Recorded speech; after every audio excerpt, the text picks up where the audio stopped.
What is up, RotoGrinders? 2 hours nonstop MLB and NBA DFS conversation. MLB first, NBA later. Taking you all the way up the lock, not just baseball lock, but basketball lock as well. Well, basketball is 7 o'clock. Baseball, I think, is 7:05, 7:07, 7-ish.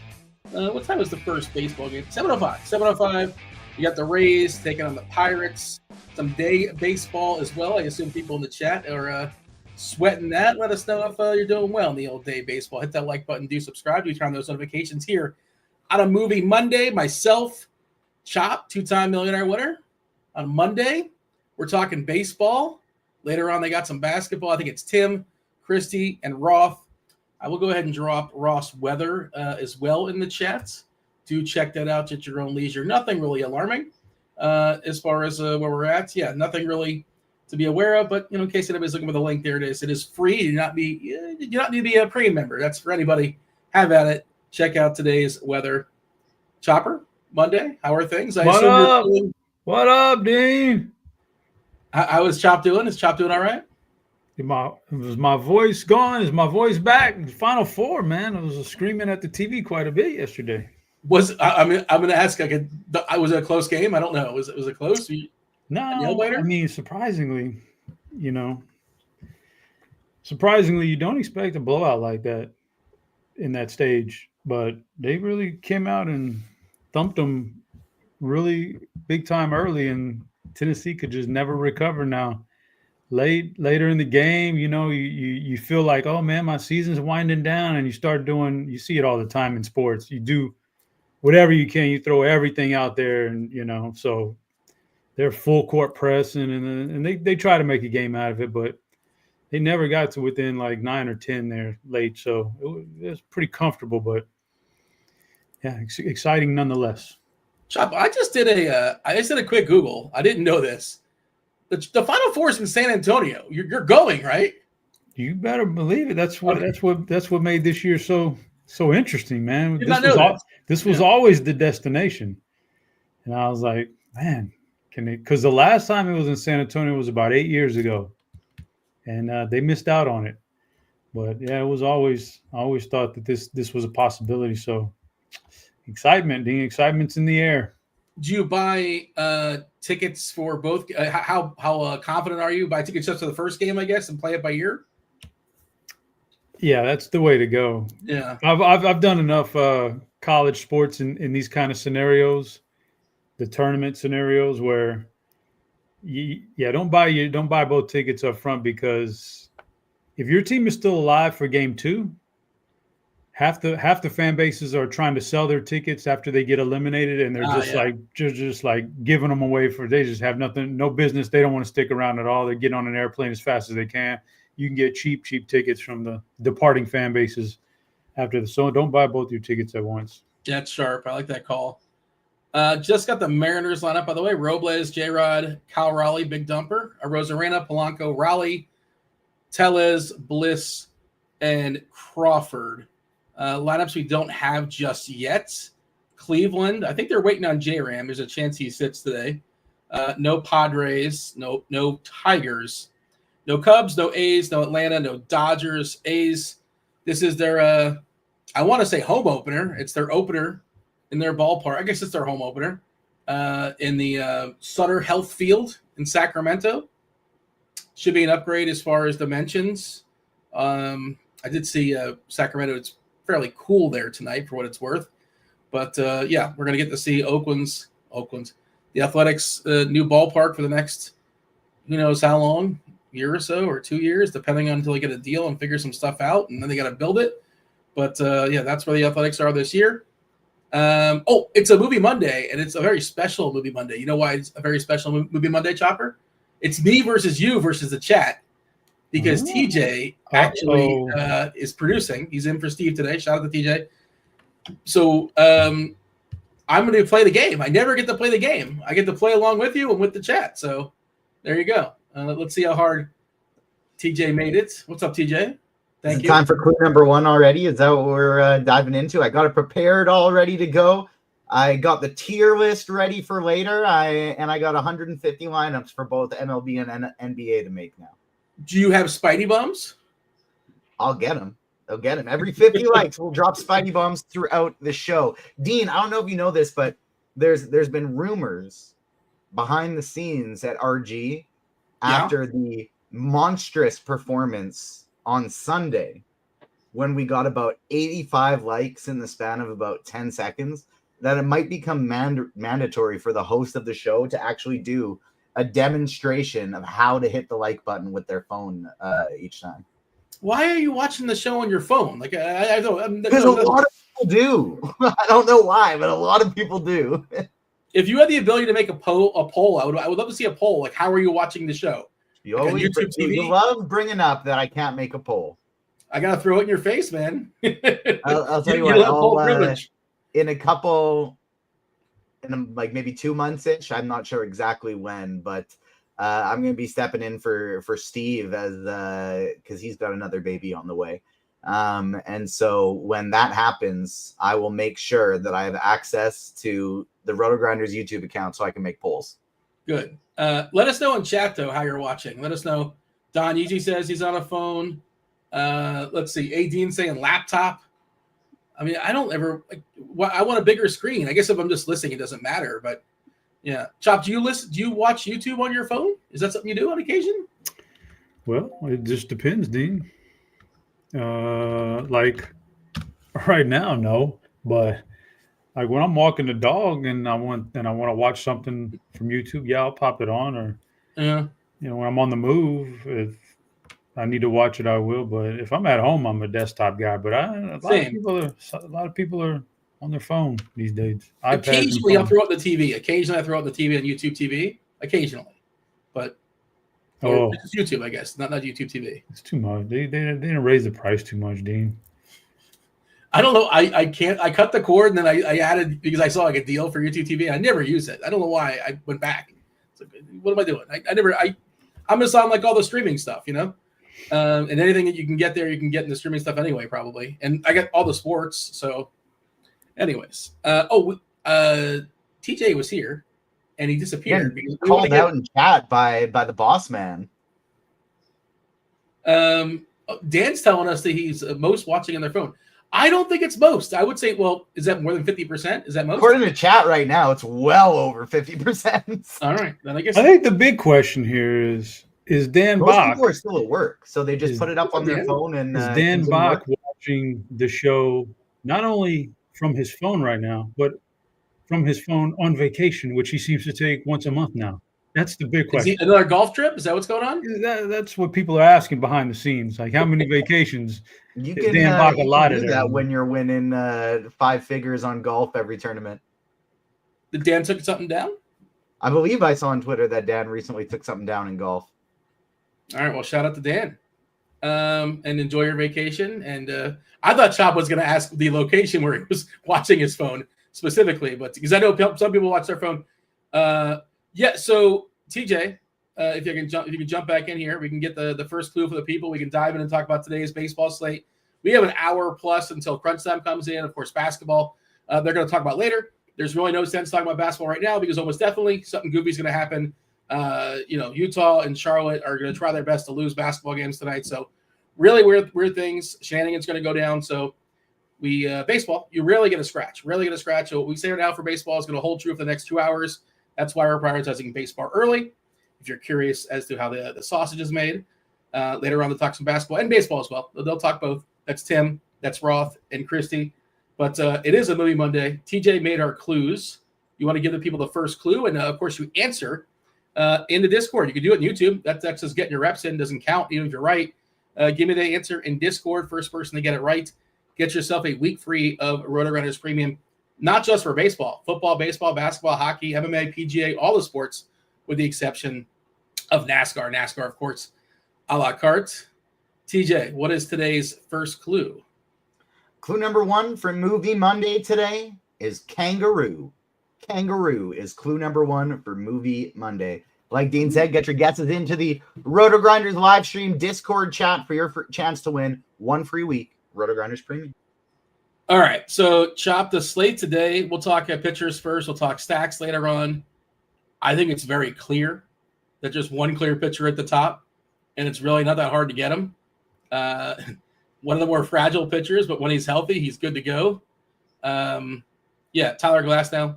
He's got the second lowest SIERA on the slate. Now, Drew Rasmussen has got the lowest SIERA last year, but that's like 30 innings or so out of the bullpen. Probably not as sustainable. Glasnow, of course, the biggest K rate as well, 32.2%. He's going to be super owned. I think he's good chalk, but you tell me, Chop, what are we doing with Glasnow up top? And then we'll talk about the rest, which is like 4 or 5 different pitchers that are kind of in their own tier in the second tier.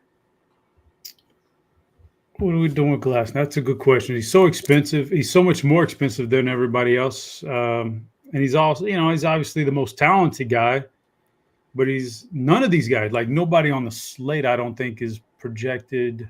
I didn't check it lately, but earlier when I was nobody was even projected to go over 90 pitches tonight. It's early in the season, and some of these arms are fragile tonight. We'll talk about. So for 10K, which is, so much more than everybody else, I don't know, man. It's a tough one right there. I am playing FanDuel tonight, one pitcher site. I can certainly get away from Glasnow with only one pitcher to choose from. I can get away from him. A lot easier than DraftKings, where you got to have 2 guys, and so you need more healthy bodies out there. But I think it's an interesting scenario. You got Atlanta facing off against Atlanta, who's been dreadful. Debatable if they're the worst, debatable if they're the worst, most disappointing thing so far to start the year. It's early and all that. Pirates bullpen, maybe? Pirates bullpen blew I think 3 saves, I want to say, against the Marlins. Yeah, maybe. 3 walk-offs for the Marlins? It's an interesting scenario. I think for 10K, personally, I'm under the field, definitely under the field at the ownership numbers right now, but it's just one of those tricky slates. I could also see him being the highest scoring guy by a pretty wide margin because there's just not much out there for arms. Yeah, I mean, I agree. Glasnow is not a guy that's going to get pushed fully. He's in the Dodgers. The Dodgers aren't necessarily playing for today. They're setting themselves up for the playoffs, which they essentially have a bye to, right? And unless something really, really goofy happens, the Dodgers will make the playoffs. They want Glasnow healthy then, so they're probably not going to push him too hard. I think 84 pitches is the last I saw. Yeah, that's our median projection as far as pitches. That's what 84. But nobody is projected to throw more than 88 as a median projection. Tyler Anderson, Blanco, Francis, Hicks. This time of year, a lot of these guys get their first reps in. But just give me, Glasnow's the guy that can actually get 8, 9 strikeouts.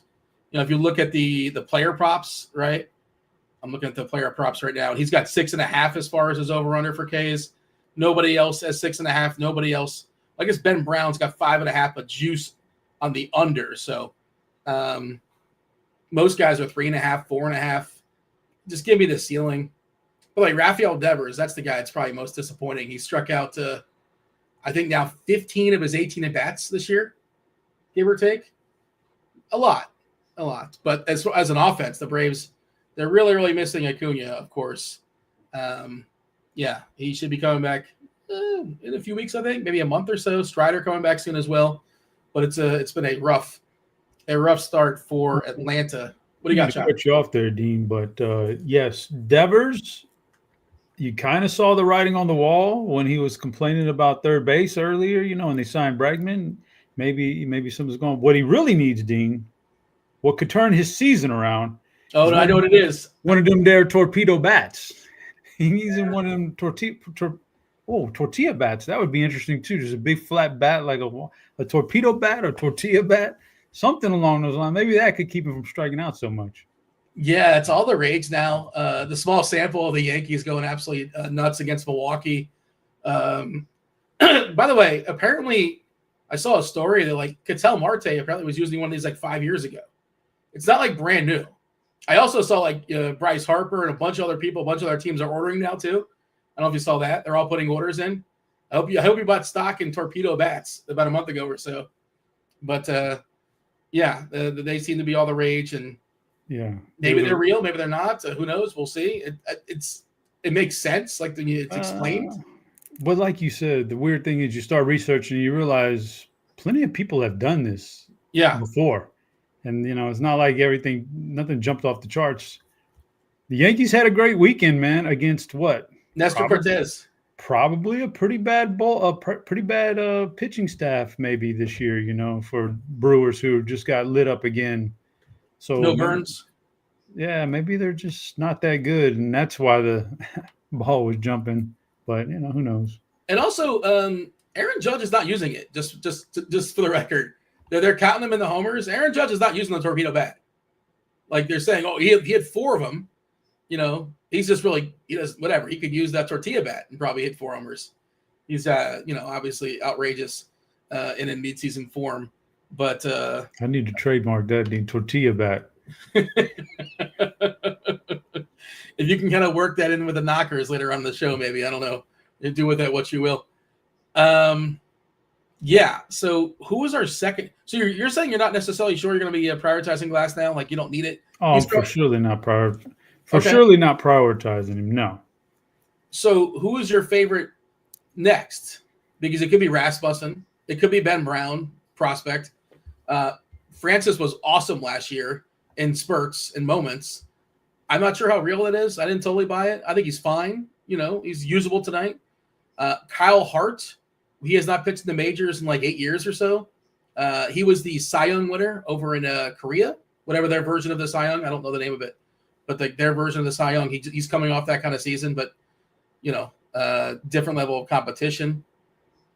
Jackson Jobe, one of the biggest prospects in baseball. How hard is he going to go? They're giving him 78 pitches as a median projection. Blanco for your Astros is probably the guy that's got like the longest leash. If we're going to do that, like he's probably got the best chance to throw 6 pitches, maybe 6 pitches, 6 innings.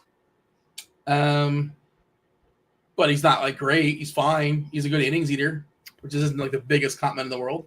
Yeah.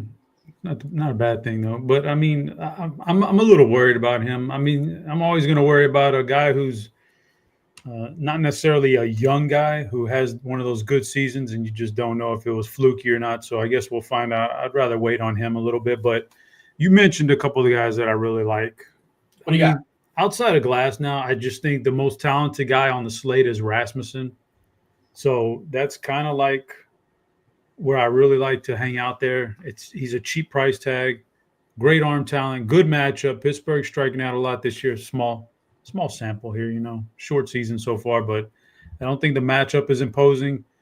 Before he got hurt and had that serious elbow injury, he was really good. He was really starting to come into his own, and I think he could have been an ace kind of guy. Got hurt, took a long time off, came back at the end of last year, threw some bullpen, less than 30 innings last year. Came out looking sharp. By all accounts, he looks really sharp in the spring. And what he's throwing now, I'll take a shot on him against a bad team. So that's kind of the number one guy I'd be leaning to tonight. Also, don't mind some shots on the rookie, Jackson Jobe. This comes with a big pedigree, man. And I'm willing to take a shot. He was a number 3 overall pick, I think, 3 years ago, something like that. Nice fastball, mid-90s, which is always good. That plays in the big leagues. Big-time slider, like an elite slider. A couple other above-average secondary pitches against Seattle in a big cavernous ballpark in a lineup that's not all that great. And maybe a ticket, man, to do something there. So those are the 2 guys that really stand out to me below Glass now that I'd rather take a shot on. You are correct. He was a 3rd overall pitcher, 3rd overall player selected. The catcher, Henry Davis for Pittsburgh. We've seen him before, number 1 pick. Jack Leiter was the 2nd pick. We just saw him the other day for Texas. Colton Cowser, 5th overall. On the DL, by the way. I don't know if you guys caught that. Out 6 to 8 weeks. Mm-hmm. It's a bummer for Baltimore. And Kumar Rocker was selected by the Mets, and I think thrown back, right? Wasn't maybe the Mets didn't sign or something? I think Jobe also is the rare pitcher who gets taken out of high school that early too. They stopped doing that. Oklahoma, really high school. But Kumar just like didn't he get drafted, didn't sign or something, went back and then got drafted by the Rangers? There was a medical issue, I think. Yeah, that was it. Afraid to sign him. Yeah. Rough scene. Yeah. Anything else as far as pitchers? Again, it's not very deep. I like Rasmussen. He's got the best skill set we saw last year. And that was out of the bullpen, so maybe the Ks probably go down a little bit. Probably not. Doesn't hold a 30.2%, I imagine. But still be good. You mentioned that Pirate team. That Pirate team's pretty bad. 3.36 total. It is one of the better weather spots today in Tampa. Again, Tampa, this is George Steinbrenner Field where the Yankees play. It's the exact same replica as Yankee Stadium as far as the dimensions. So it's certainly an upgrade as opposed to Tropicana Field, which is, without a roof. I think they're trying to get that roof back for next year for the record. But this is Daily Fantasy Sports Chop. We care about today and today only, not next year. We don't care about next year. Francis is fine. I don't like the analysis. It's just like a bunch of guys that are fine. Like Francis is fine. I do agree Rasmussen is probably the second best as far as skills. A little bit concerned as far as how long he'll go. Same deal with Job. Maybe he goes 4 or 5 innings or so. Nobody really has like that long, unless they're super efficient. Like basically nobody's going to go 7 innings. Did you mention Ben Brown taking on Oakland, the Athletics? No, I didn't. I didn't mention him because he's not somebody that I necessarily am going to be playing tonight. So I wasn't going to mention him. Not that interested in him. You can talk about him more. I do want to answer 2 questions in chat real quick. Miles Mikolas versus the Angels. No, thank you.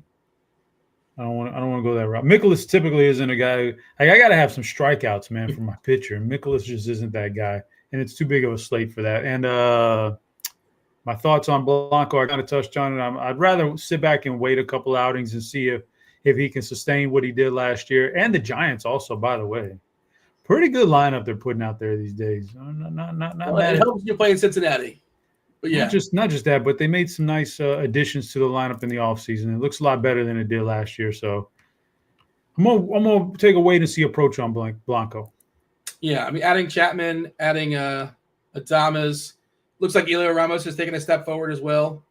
So, yeah. Grand Niefer's home run call day one, man. Was it? He was my home run for the survey, too, I believe. So, shout out to both of us. Me and Grant, we coordinated. We didn't even realize it. The Mikolas thing, it's just that the Ks are so – he's a guy that probably could go 7, actually. He's just, kind of a junk thrower. 16.9% K percent last year. It's not good, but the walk rate's great, 3.5%. He's going to put the ball in play and try to get soft contact. That's what he does. That's how he survives. The ballpark there in St. Louis is very neutral. Jaime in chat the guy was talking. The guy who designed those bats is working for the Marlins now, and he's got to design a guitar bat for the Marlins so they can get some hits. Although the Marlins are 3-1, so shout out to the Marlins. We got plenty of time to pick on them. I think they're 3-1. I know they had 3 walk-offs versus Pittsburgh, I believe. Not a good start for Pittsburgh, unfortunately. Any more lineups coming on through? We'll have that conversation. We'll also drop the second clue for today's Movie Monday. If anything happens as far as basketball, I'll throw out the stuff. Let's see. Toronto's resting their guys. RJ Barrett. That's for tomorrow. Cole Anthony's ruled out again. I don't know why they just didn't rule this guy out a month ago for a month, but okay. Gleyber Torres also hitting the IL. There you go. That's a bummer for him. No lineups coming on through, but as they come through, we'll definitely do our best to update those.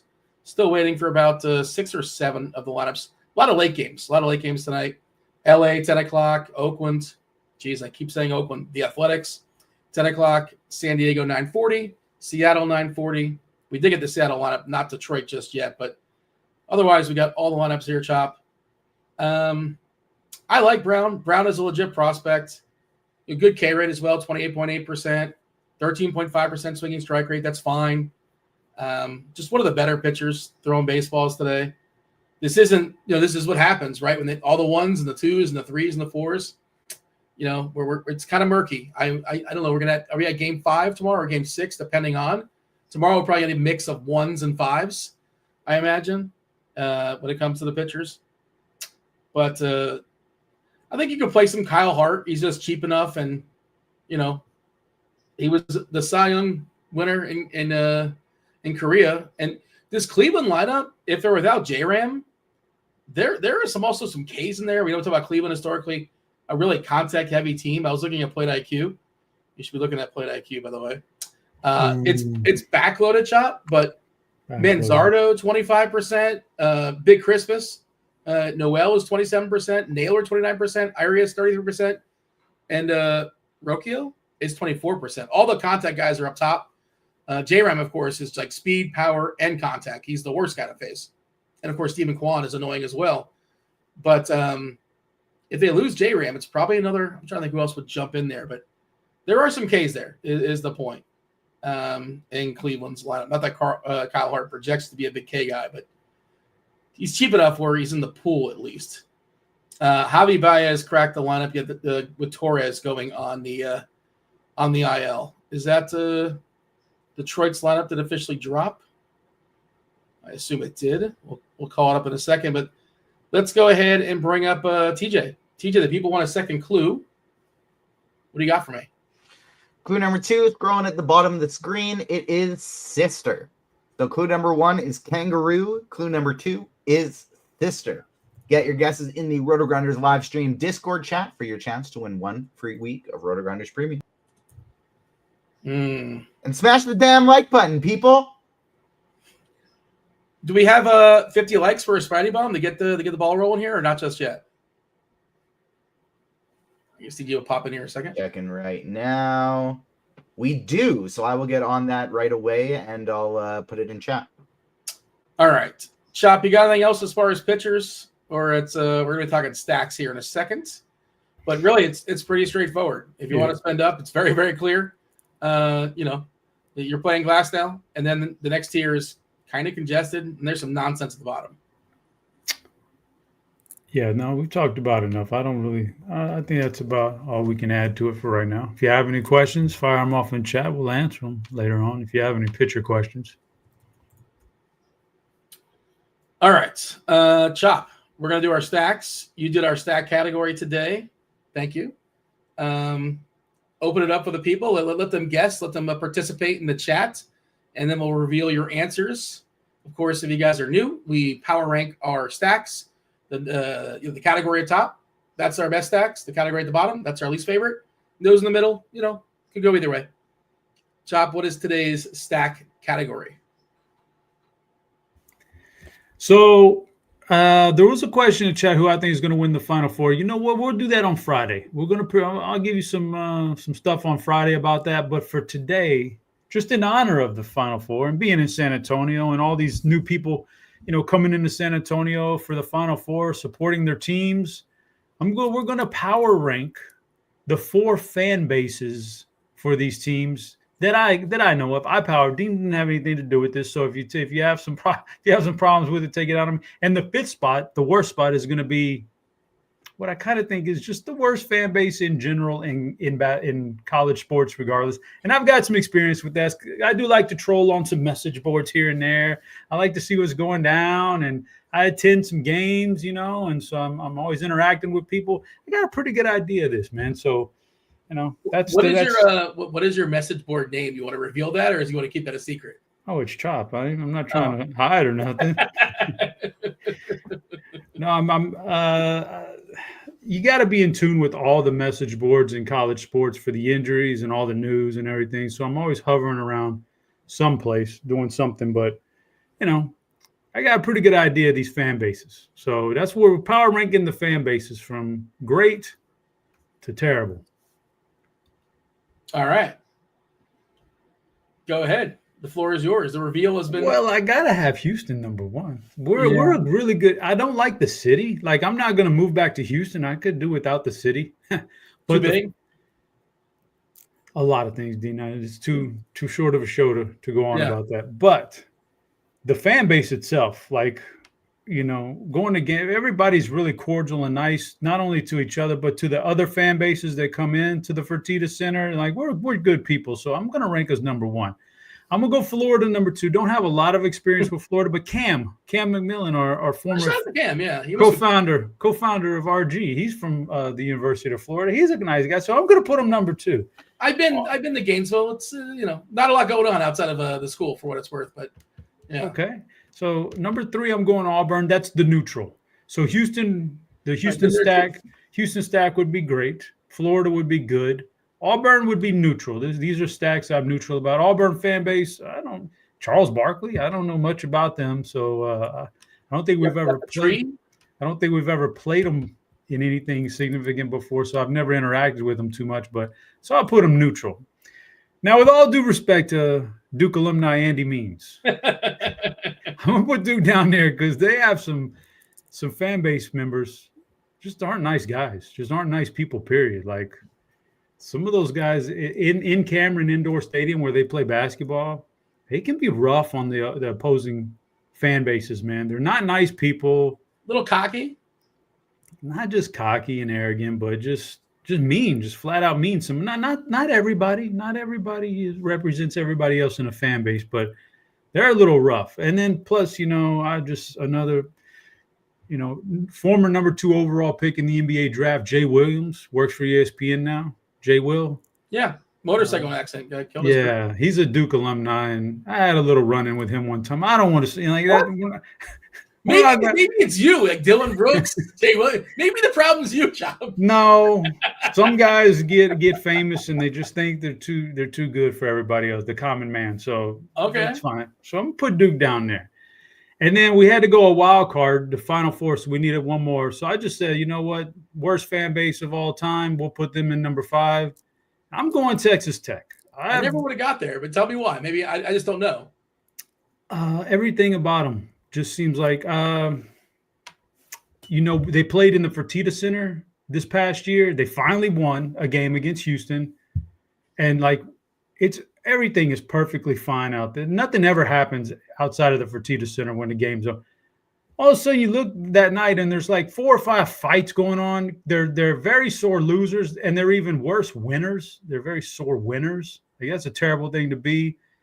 I remember when we lost to them this year, and in football, you get on the Houston message board and we're just talking about the game, shooting the breeze. The Texas Tech trolls come in and they start cursing up a storm, and it's just a bad fan base, period. I don't want to have no part of it. So, I'm supposed to root for my Big 12 brethren in the tournament and all that, but I was kind of happy when Florida smacked them down this past weekend. Texas Tech, just not nice people out there. They got too much money out there, all that oil money in West Texas. Not nice people, Dean. Is that where Billy Bob Thornton's hanging out? The lawman? The landman? Is that Texas Tech? West, it might be out there. He's out there in the Odessa Permian, but it might be somewhere out there. Texas Tech is Lubbock. They just got a lot of oil money out in that area. Yeah. Rich fan base, just not nice people, Dean, period. I thought you were going to say UCF and troll me. That's why I was wearing this. It's UCF is, they seem all right. They seem all right, Dean. They're fine. Yeah. We're just happy to be in the conversation. We're happy that you acknowledge us. You acknowledge our existence.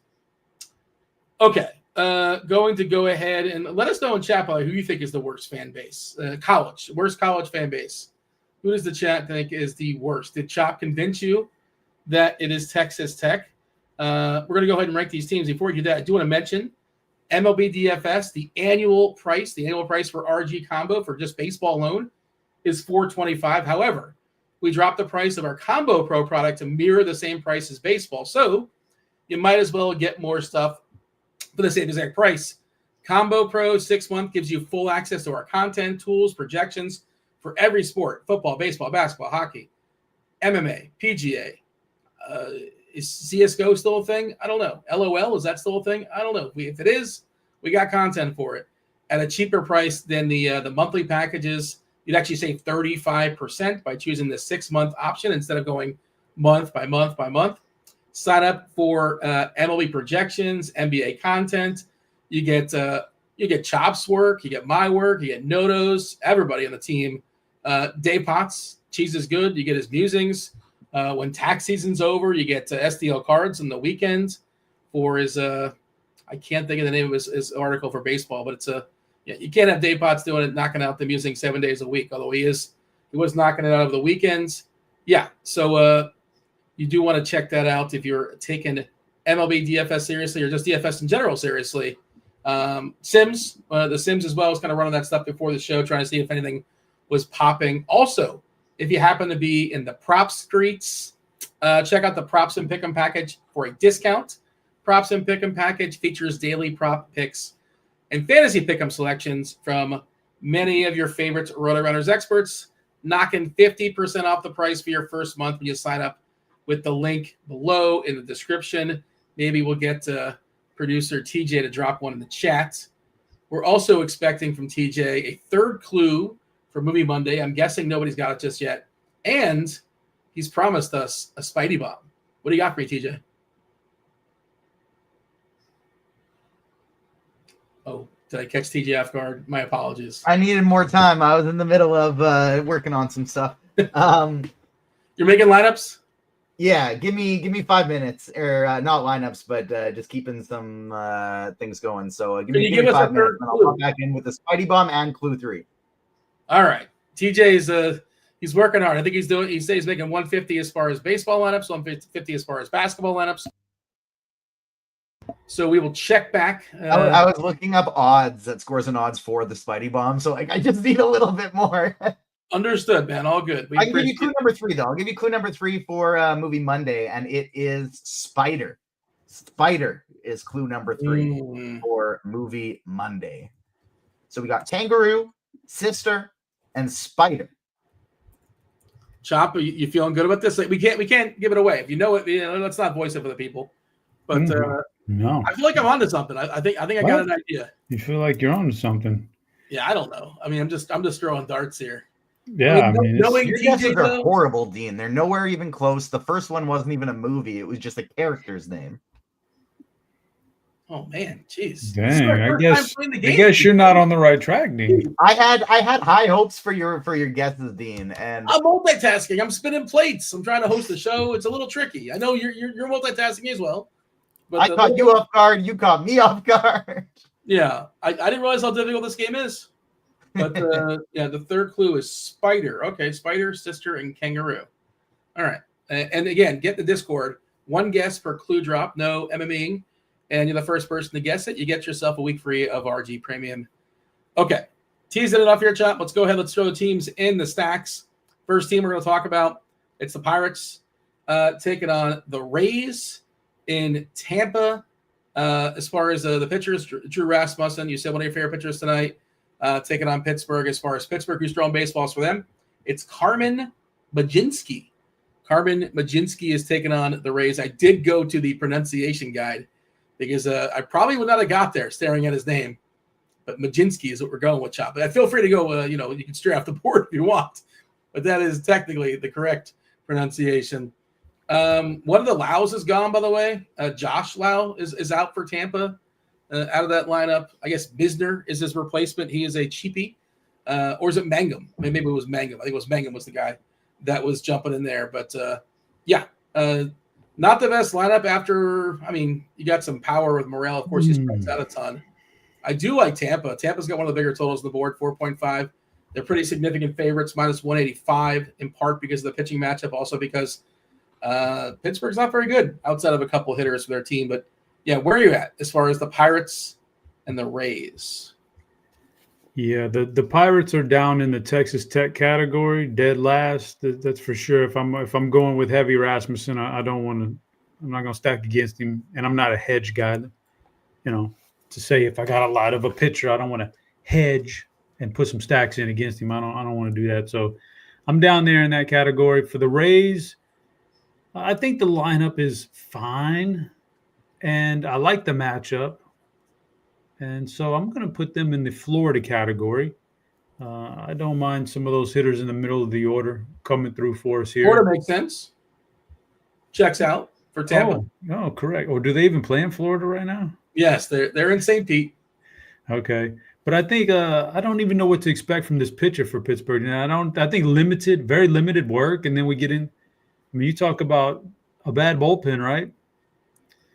Well, if we Bednar has been a disaster. I don't know if he's even going to get. That's not even. I'm not even thinking about like the prime part of the bullpen. I'm thinking about getting the long guys and how bad they are, because I really don't think this pitcher goes 4 innings tonight. Maybe 4 innings, 5 at the most. This is a reliever kind of a guy, and he's trying to start here tonight. So I think Tampa could be one of those teams in line for a pretty good workload here.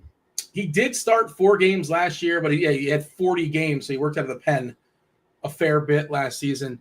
I wanted to just note this, Chop. I don't know if it was a new philosophy here for Pittsburgh, or it's them just picking on the Marlins catchers, or they're just their inability to subdue the run game. So Pittsburgh was terrible versus Miami, right? But you know how many stolen bases? I'm kind of framing this. You know how many stolen bases they had in the 4-game series? 4-game series, 9. 15. Wow. Yeah. 15 stolen bases, 4 for O'Neal Cruz. IKF had 3 stolen bases. Yeah, Hayes and Pham. Now I don't know if this is like new team philosophy or it's just they gotta generate runs somehow because the offense is pretty pedestrian. But it's just something to put in your back pocket. Maybe that's just something Pittsburgh's going to do. They're going to try to force the running game, or maybe it's just they think the Marlins can't hold it down, which I think the Marlins' running game ability to hold it down is not very strong. I was thinking about betting some of the stolen base stuff for Pittsburgh, but I don't know. I'm curious to see if that was a reactionary to the matchup, and I guess we might find out tonight if they get some people on. Let's talk about the Blue Jays. The Blue Jays were the biggest team totals on the board, almost 5, 4.77, taking on Mike Soroka, former one-time prospect with Atlanta. Bowden Francis, we'll talk about him. He was pretty good at the back end of last season. Pretty standard lineup, right? Abrams, Wood, Ruiz, Lowe, Bell, Garcia, DeYoung, Cruz, and Young. Bichette, who's bouncing back this year so far. I kind of expected him to bounce back. He's in a contract year. Of course, Vladdy also in a contract year for Toronto. Santander, Jimenez, Kirk just got paid. Springer, Wagner, Lukes, and Roden, some cheapies at the back end. How do we feel about Toronto and Washington? I'm going to put Washington in that third tier. Auburn, I think they're kind of, they're not bad. I just don't know they have enough in that lineup to get me to feel like I could put them in one of the top 2. I don't believe in Bowden Francis is necessarily all that great. He had some pretty good numbers last year, but I think some of the underlying numbers would show different. I mean, he had a pretty big fly ball pitcher and gives up hard hit contact. So I think maybe Washington's in line to do something tonight, do some damage. For Toronto, I'm stuffing them up top in the Houston category. I'm not a believer Soroka is ever going to come back to what he was pre all those injuries way back in the day with Atlanta when he was a hot young prospect and all that. Yeah. So I think that there's a chance here in this ballpark tonight that he just continues being very mid or below mid. He's walked a lot of batters last year, lost control quite a bit. He has the highest walk rate last year of any starting pitcher on this slate. So that's always good. That's always good for your stacks. And there's nothing about him that looks like he's particularly like a good pitcher anymore. And so I'll go that route. I'm going to go in that top category for Toronto. 3 things I look for a stack. Like I want a wild pitcher. I want a pitcher that doesn't really strike anybody out. He checks both those boxes. Well, 24% Ks is actually pretty okay as far as Soroka, but 42% fly ball. It's too much of a fly ball lean. So I do want to pick on him. I know Toronto's going to be one of the more popular teams, but I am on board with that. What do you got, TJ? 2 questions. I apologize. I missed where the spots for Toronto and Washington. Chop, where'd you put Toronto and Washington? Toronto's up there in the top. Houston, you got those right. Washington's in the third category, Auburn. Perfect. And then second question, Chop, may I have your permission to give my first 2 Spidey bombs at once as an honorary knockers play today? Do what you got to do, man. Spidey Bomb 1 and 2 both listed at plus 600 on FanDuel. Probably hitting beside each other in the order today. At least I think so. I believe they're 3 and 4. Yeah, Seiya Suzuki and Michael Busch, the 2 Spidey Bombs today. We'll get a third one at 150 likes, but plus 600 on FanDuel for both of them. And I like me some Cubs tonight. We've got Busch. TJ, do you know what movie that's from? I'm guessing that movie came out way before you were born. I don't. Yeah. Revenge of the Nerds. All right. Classic. I'm guessing it did not age well. I'm guessing it. Are you kidding me? If I'm still cracking it until 2025, I'm shocked they have not remade that movie. How's that movie not been remade? I feel like it was like in discussion, but it never actually happened. Okay, let's move along. Let's get along from Toronto and Washington. 6 more games to go. Angels, Cardinals. Angels, by the way, were at the ballpark for a long time yesterday, and they had a delay for like 3 hours or so. Did you see the tarp they had in Chicago? It's just completely ridiculous. Amateur hour for the White Sox. Doesn't matter. Michael is taking on Tyler Anderson. It's, Mike Trout. You can always play Mike Trout. He's healthy, sure. The Cardinals, we saw them break out the other day. Good for them. Where are you at as far as St. Louis and the Angels? Such a mid game with mid pitchers and mid offenses and everything. So they belong in the middle. I can't do nothing. Like I don't want to overanalyze it. Anderson's been very average. He's not been bad since his resurgence. I want to say he had a resurgence a couple years ago, and he hasn't been bad. It hasn't been easy to stack against him. And Mikolas is certainly not a guy you can roster as a pitcher, but he typically doesn't go out there and get hammered with hard contact and home runs. So this is just a mid, just both in the Auburn category for me. I don't. This is not exciting at all. Yeah, that's kind of where I'm at too. Certainly like Mike Trout as a one-off, but nothing I'm really prioritizing here. We can move along. Jordan Hicks, former Cardinal, pitching for the Giants, taking on your Houston Astros. Polanco for Houston. Another game with a couple kind of sort of mid pitchers, I suppose, depending on how you look at it. Houston is the slight favorite here, minus 125. Standard lineup, I believe, for Houston, right? Altuve, Paredes, Alvarez, Walker, Diaz, Pena, Smith, DeBon, and Myers. And, pretty standard lineup for San Fran as well. How do you feel about the Giants and the Astros? Let me see here. Let me take a gander at that Houston. Oh, Cam Smith in there at 7. I like that. Don't hate all that. And the Giants are rolling with okay. I don't mind that. Yeah, so I can't really go to, again, we're going to have a lot of mid here, man. A lot of mid because of the pitchers and stuff. So I technically listed both of these in that third category, Auburn pre-show. Just because Blanco, I'm not sure about what's going to happen with him. If he's as solid as he was last year, which was rock solid, then I don't necessarily want to stack against him. Jordan Hicks is kind of the same way. He has some good stuff. He's more of a, he definitely does. He's not a fly ball pitcher. You want fly balls in your stacks and things like that. So I like the Houston lineup. And there's if you're looking for a weird GPP play, I know Christian Walker. I don't even know. He's probably got a terrible batting average this year. He's hit the ball on the laces this year so far. So he's going to snap out of it eventually. I just don't know if it's tonight. But I'm looking at, if I'm choosing between these two, I would favor the Houston stack over the Giants stack. I think Jordan Hicks is more ripe to be exposed tonight. But I got him in the third category, both of them.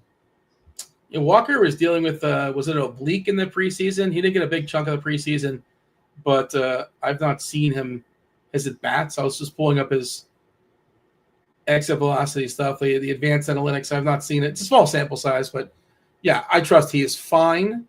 Anything else of notes as far as San Fran, Houston? You mentioned, big ground ball guy in Hicks. But we can move along. There's 4 games to go. I did want to mention, by the way, I know people are going to talk about basketball in a bit. Just a note, the nonsense that's going on in Charlotte. Utah taking on Charlotte tonight. Utah just ruled out 2 players. They're down to 9. Last I saw, they were favored. I guess they're not favored anymore on the road. Again, both teams trying to lose that game. Colin Sexton's out, and I think Williams is out. So there you go. Oscar Schieble is one of the more popular plays on the slate. Get excited about that. Double cheap center with the Thomas Bryant, assuming he starts, the absence of Miles Turner. Okay, bouncing back and forth as far as sports. Do hit that like button. The more times you hit that like button, the more Spidey bombs you get. TJ waiting in the wings. Already 2 scrolling right now. the homage, the chop with the knockers for Chicago. We'll talk about the Cubbies soon enough. But right now, it's Detroit and Seattle. This is a late game. Emerson Hancock taking on Jackson Jobe. Seattle lineup out. Detroit not just yet. 7 total. It's basically a coin toss here. Jobe, good stuff, right? He hasn't exactly shown it just yet. He hasn't exactly harnessed it just yet. In his cup of coffee last year, just 4 innings, 12.5% Ks. But, I'm not going to think too hard about that. Again, 4 innings, who cares? Your thoughts, Detroit, Seattle? Well, the Seattle lineup isn't great, and it's a big ballpark. And so I got a lot of, semi-faith in Jackson Jobe. I don't want to stack against him. So Seattle is going in the 4th category, Duke, for me. So I'm taking that one off the board. This Detroit lineup, again, not a great lineup. That's what holds it. If this was a much better lineup playing against Emerson Handjob tonight, I would definitely be all over that stack because I don't think he's very good. But it's not. I'm putting him in the 3rd category, Auburn. I just can't. Bad lineups are just rough, man. Yeah, he's going to do a jersey swap with your favorite Toronto Raptor one of these days, probably. I don't know. It doesn't make any sense. They play different sports, but maybe they'll organize that and set it up one of these days. But, he gives up a lot of power, right? We look at the homers per 9 last season in that ballpark, a ballpark that suppresses homers. 1.78 homers per 9 for Hancock. 60 innings, not the biggest sample in the world. It's not a ridiculous homer to fly ball, 14.1%. Pretty high fly balls as well. Lowest K rate on the slate last year. Yeah. The tricky thing is, like you said, Detroit's offense, not great. It's not great, but I do big think ballpark. It sucks, man. Yeah, the ballpark stinks. But Riley Green, I like him. I'm a believer still in Torkelson. I think there's still some power there. He's off to a good start this season. One-time an Uber prospect. Last year, Hancock was extremely, extremely reverse splitsy. He was awesome versus lefties, actually, as far as power at least. He gave a lot of hits. But as far as power, he had a 99 ISO. The WOBA was too high at 312. But right on right, 281 ISO, 371 WOBA. That is unacceptable. So I know Torkelson was bad last year too, but I still believe. I'm a believer in that power. So I do like I like some minis for Detroit. Carpenter, Green, and Torkelson. And I guess it's a cheapie. I assume McKinstry's going to lead off. So I don't mind that either. Cleveland, San Diego. Again, kind of waiting on J-Ram. Oh, Profar was just hit with an 80-game suspension for PEDs. Didn't he have that before? Is that a second time for him or no? Maybe I'm thinking of somebody else. But all right, Atlanta. It's getting worse for you, Atlanta. And they just, what? They must have knew it was coming, I think, because didn't Atlanta just sign somebody weird today that just you forgot they played baseball? You know what I'm talking about? No. They signed somebody, Stuart Fairchild. Remember him for the Reds? Wow, I mean that's not even a real acquisition, man. That's a real. Wait a minute, they signed Stewart. Isn't what's the redheaded dude played for Boston last year? The journeyman outfielder was one time a pretty good prospect for the Dodgers. I'm not sure. Gavin Lux is there now, but he's on. No. Come on, chat, help me out. Chat will help you out. Played for Boston last. Verdugo, he's still out there. Why not sign Verdugo? He's still out there. I think somebody signed him. Somebody signed him? He was up until a week before the season started. He was still out there, man. He was the main player in the Mookie Betts deal, right? Wasn't he the first guy in the Mookie Betts deal, I think? Yeah. Eesh. Bad job, Boston. Tough scene. Yeah, tough scene for sure. We don't know about J-Ram. That's probably the reason why we don't have a Cleveland lineup just yet, unless I've not seen it noted. We do have the Padres, though. We also got number 4 scrolling at the bottom of the screen for Movie Monday today.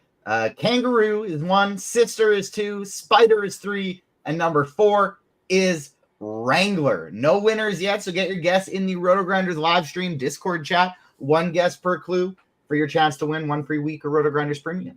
This is where I say, these clues stink. This is terrible clues, TJ. You should spoon feed me the answer. This is a terrible job.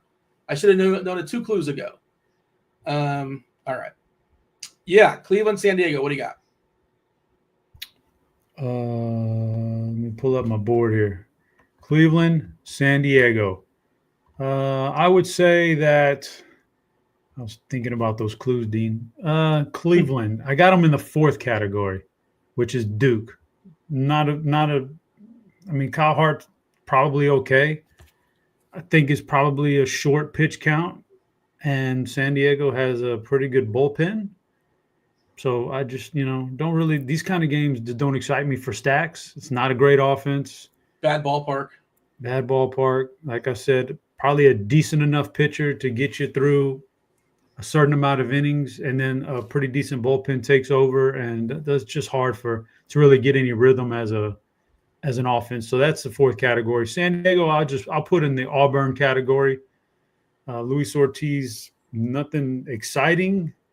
Nothing off the charts, good or bad, mid pitcher, but the San Diego offense at home, I like a couple of the pieces, just not a stack. There's not a 3+ man stack, so yeah, just doesn't do it for me.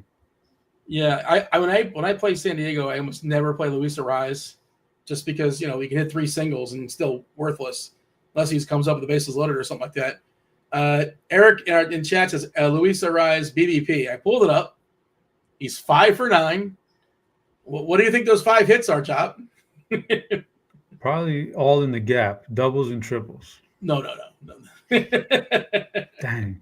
They're all singles. Of course, they're all singles. That's all he does.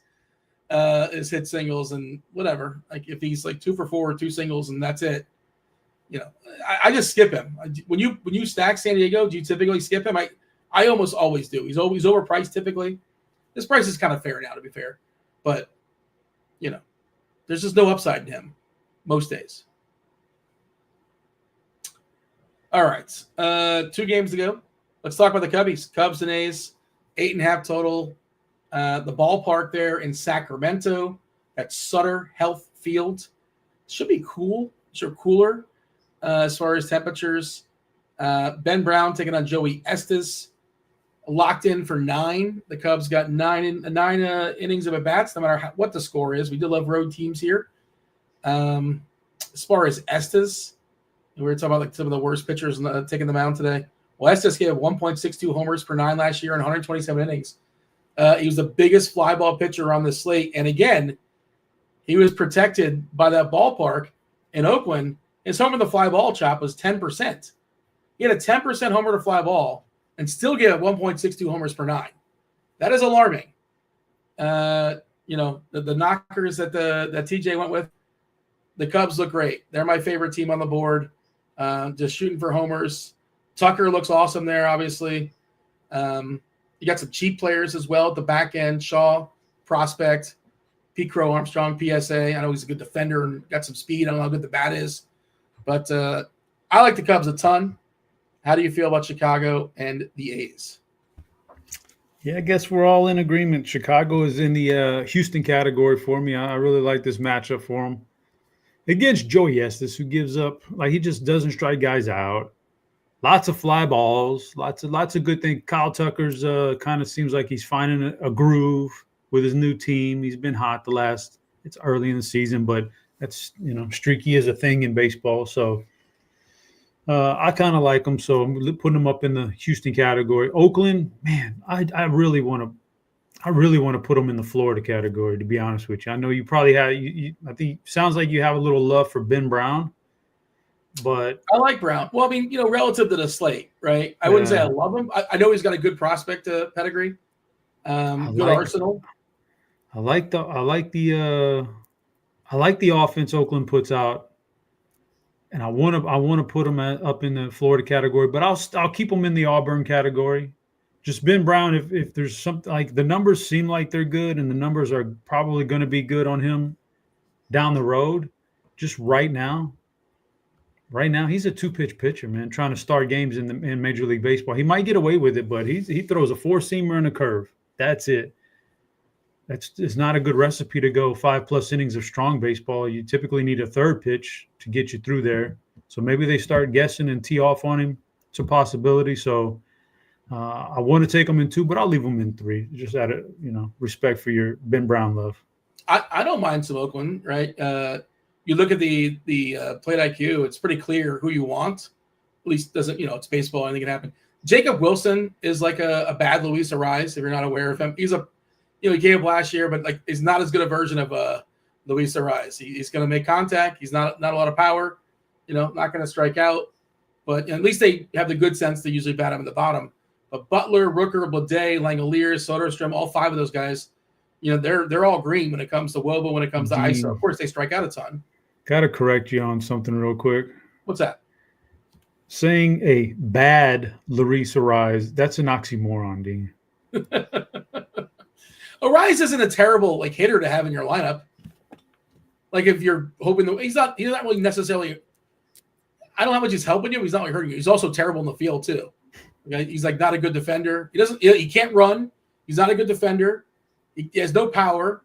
He doesn't. He can put his bat in the ball though. It's one thing he can do. Man, he doesn't strike out. You gotta love a non-strikeout guy, man. You're talking about Ariz or you're talking about Wilson or both? Ariz doesn't strike out, man. Do you want him in your lineup though? Do you want him as your? I want him leading off. No, I want him in the 9 hole. I want him in the 9 hole. That's why I want him in the 9 hole, so he can just get on set me up for the top of my order. He won't strike out, and then just clog down the bases. All right. Now I'm curious what it's like. I'm probably giving him too much grief because what is his sprint speed? I'm curious where he is in the league.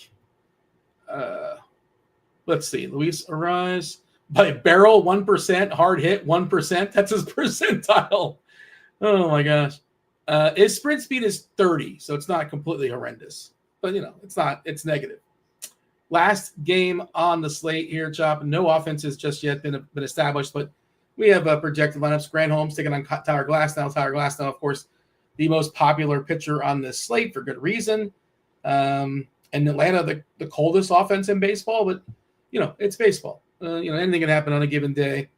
We're expecting Harris to lead off here versus the righty. Of course, Shohei Ohtani. Betts. The Betts thing, he banged out 2 homers, and okay, I guess he's fine. I guess he lost 15, 20 pounds with an illness. I guess he's okay now. Although, if you look at the exit velocity on those 2 homers, they weren't elite exit velocity for home runs, if we're nitpicky. But, I guess he's okay. Well, what's your take for the Dodgers and the Braves? Yeah, so the Braves against Glasnow, is there a possibility they score 4 or 5 runs tonight and actually do something? Sure. Is that, when we're talking about stacks, is that good enough? Is 5 runs over 9 innings good enough? Yeah. Well, 5 homers. Yeah. And what are the odds it's going to be 5 homers? That's when you're dealing with trying to attack a guy like Glasnow, it's that's just hard to say you want to stack against him. So I'm going to put him in the 5th category, Texas Tech. I just don't like that. It's just not my MO, man, I know some people will do it and hope that once every 2 years you get it and you get lucky, but I don't want to do that. So I'm going to put them down there, even though I think they're still a solid lineup, decent lineup. That's not what I want to do. Grant Holmes, on the other hand, I actually think Grant Holmes is all right. Just the power of the Dodgers lineup, you just can't have them too low these days. So I'm going to put them in the 2nd category, Florida. I could certainly make a case for them in the top category if we got the lineup and there was a guy missing or 2, maybe I could drop them down to the 3rd category because I actually like Grant Holmes. But the Dodgers are too good to put too low on these stack boards these days. All right. Let's give us. Oh, we got a middle finger. You built the middle finger, Chop. Was accident? Oh, look at that, man. That's very interesting. All right. If you're not looking at the board, that's an homage to Gravy Dick. In the Houston tier, the top tier on the board, it's Toronto and Chicago. We have in the Florida tier, of course, it's the Rays, the Dodgers, a bunch of teams right there smack in the middle with hanging out with Auburn, War Eagle, Washington, St. Louis, Angels, Chops, Astros, the Giants, Detroit, San Diego, the Athletics, Duke. Duke has Cleveland and the Mariners, and all at the bottom hanging out with the worst, according to Chop, the worst fan base in all of college sports, Texas Tech. It's Pittsburgh and Atlanta. The fifth clue, by the way, for today's Movie Monday, nobody's guessed it just yet. Euphoria. Euphoria is the fifth clue. All right, so I need a second to think about this. I don't know how much longer we have to be on air because I know lunchtime's knocking on the door. Okay, that's an interesting clue. I think I know because where my mind goes to one specific thing, like same. So it's interesting. But how does TJ think? Does he go into the same place? Because, exactly. That's what we need to figure out. Yeah, because I think I know where he's going, but I'm not completely certain. All right, get your guesses in. Guess in the Discord channel. Supposedly, theoretically, somebody's going to get it now. If not, I guess we'll have to get bonus clues from TJ. We might get some bonus Spidey bombs as well. I'm not sure where we're at as far as likes, but hit that like button every 50 likes. Spidey comes from out of nowhere and drops a Spidey bomb. You have a couple scrolling there. They said we're scrolling before as far as a couple players that are going to bang one out. Chop, give me the knockers. You got a BBP suggestion of the day? The BVP suggestion of the day is not something to be forced. And when you just don't see the numbers, you just don't see the numbers. So I can't give you a BVP suggestion of the day because the numbers aren't there and I'd be doing the chat a disservice. But I can give you a couple of knockers tonight. And so I'm going a little off the board on my knockers here, man. Not many people are going to have these. These are some rare knockers. These are some rare It's not Toronto or Chicago because those are the two in your top tier. Is it a different team? Yeah. Okay. Because we're just going 1-2, a two-man punch. We don't need a full 3, 4, 5-man stack. So I'm going, and I want to attack with a two-man stack Francis for Toronto. I want to attack him, not stack Toronto, even though this makes for a good two-man stack to run back with your Toronto stack. I'm going James Wood, Nate Lowe. I just don't believe Francis is as good as the numbers say. And if you haven't watched James Wood, that kid has lots of power. Like he must be using the tortilla bag because that ball just flies, man. Flies off of the bat, man. It's insane. So he's a tall drink of water, 6'7". He's going to be like exceptional one day when he really gets it all together. And that's the route I want to take is Washington. I believe somebody got the answer in chat, by the way. I thought I was on it. I thought I had the answer, but I guess I did not.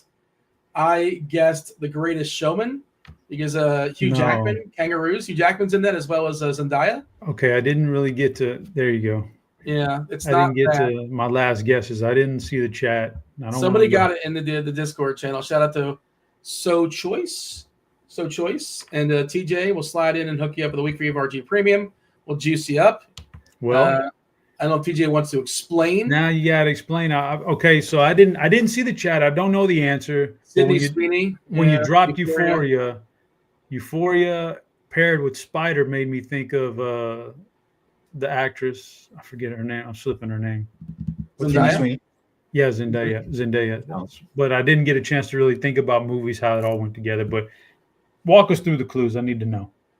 I do see how now, actually, in hindsight, with Euphoria going in there, how Spider would have been a big throw off. But kangaroo, because the movie is set in Australia, as is the most common habitat for kangaroos.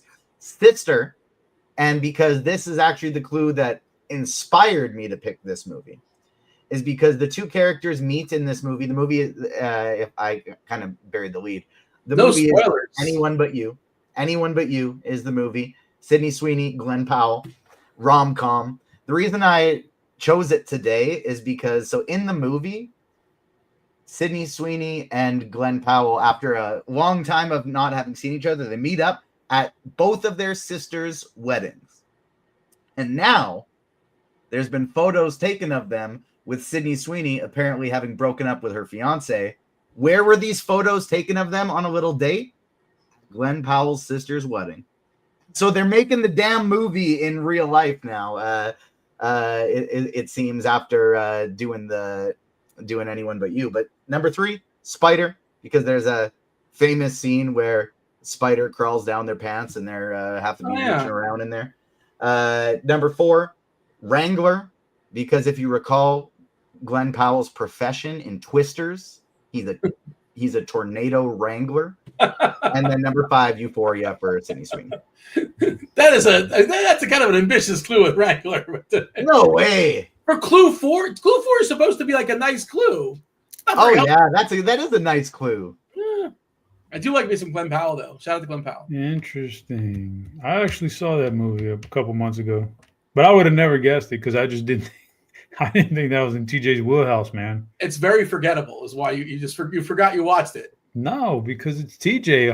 TJ gonna drop a rom-com on us? Yeah. No chance, man. I didn't see that happen. Everybody always guesses superhero stuff when it's me, and I don't pick superhero movies for Movie Monday. I saw it too. I try to branch out. I own a website that is talks about movies. People, come on. All right, Chop. Anything else before? Give me your break the slate play. I know you gave me some knockers. You gave the goods to the people before we handed off to Crunch Time. You were saying, if you want to go this route, like fading Tyler Glass now, like that's a bold stance if that's you're doing it. You're on mute, Chop. Yeah, I knew that, Dean. I was talking to my kid in the background. I didn't want you to hear. Definitely able to fade Glass now if you want to. That's definitely a thing you can do. And in addition to that, you can fade the Dodgers, who are going to be a popular stack. But if you want, like, I gave my knockers. I don't do the baseball play of the day, but if you want a little piece of some basketball play of the day, Oscar Tshiebwe, ladder his rebounds. Who's this now? Oscar Tshiebwe. Ladder his rebounds. I was trying to bet it earlier, and my book did not have it. No, they got to have it by now because, maybe because DFS will be so popular. But boy, that kid can rebound. He averages the most rebounds per 36 in the NBA. If you kick out anybody that's played less than 19 minutes, there's some skewed stuff. He's played like 120 or so. I think it's like 16.7 or 16.9. Can you tell we did some research on this earlier today? He has the highest per 36 for rebounds in all of basketball. Oscar Tshiebwe, and there's 9 dudes playing basketball tonight for Utah. So I assume he starts and plays a fair bit. But Kristi and Tim, they'll talk more about basketball, more about baseball. Of course, Roth coming in as well. Here it is. It's crunch time right now. Here I am being like, Dean, crunch time's supposed to start, right? Dean, come on. Why didn't you start at crunch time? And then I don't even have the transition left. Absolute ready to go. Absolute amateur hour. I'm sorry, Dean.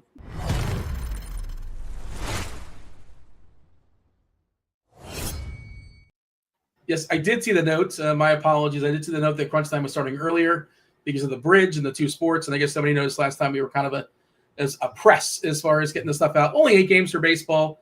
Not a huge basketball slate either. Roth, how are things? I'm sure you've touched on this. My apologies, but I was looking for data on the ballpark there in Sacramento. Have you spoke on this? If you have, my bad. Do we have data for that in the at RG? What to anticipate? I don't know your question. I don't understand it. Are you asking if we have like the automated weather forecasts for it? Yeah. Do we have for I want to say Oakland, but it's Sacramento, right? What's the name of the ballpark? I don't know. Scudder Health Field. Yeah, we have forecasts in for it, but we do not have weather edge data because there's they don't play games there. Oh yeah, there's no games there. So, okay, that's why I'm looking. I was wondering why there's no games, but yeah, I think it was in the PCL, the Pacific Coast League, and that's one of the known notoriously for offense. But I think it was one of the more defensive ballparks in an offensive league.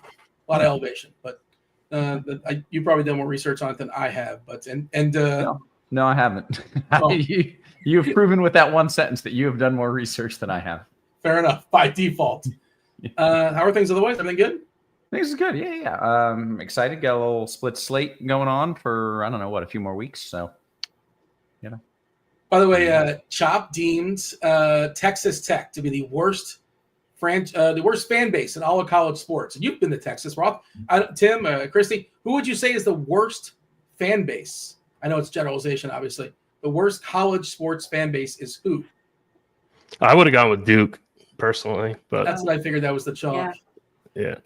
I have to agree with that.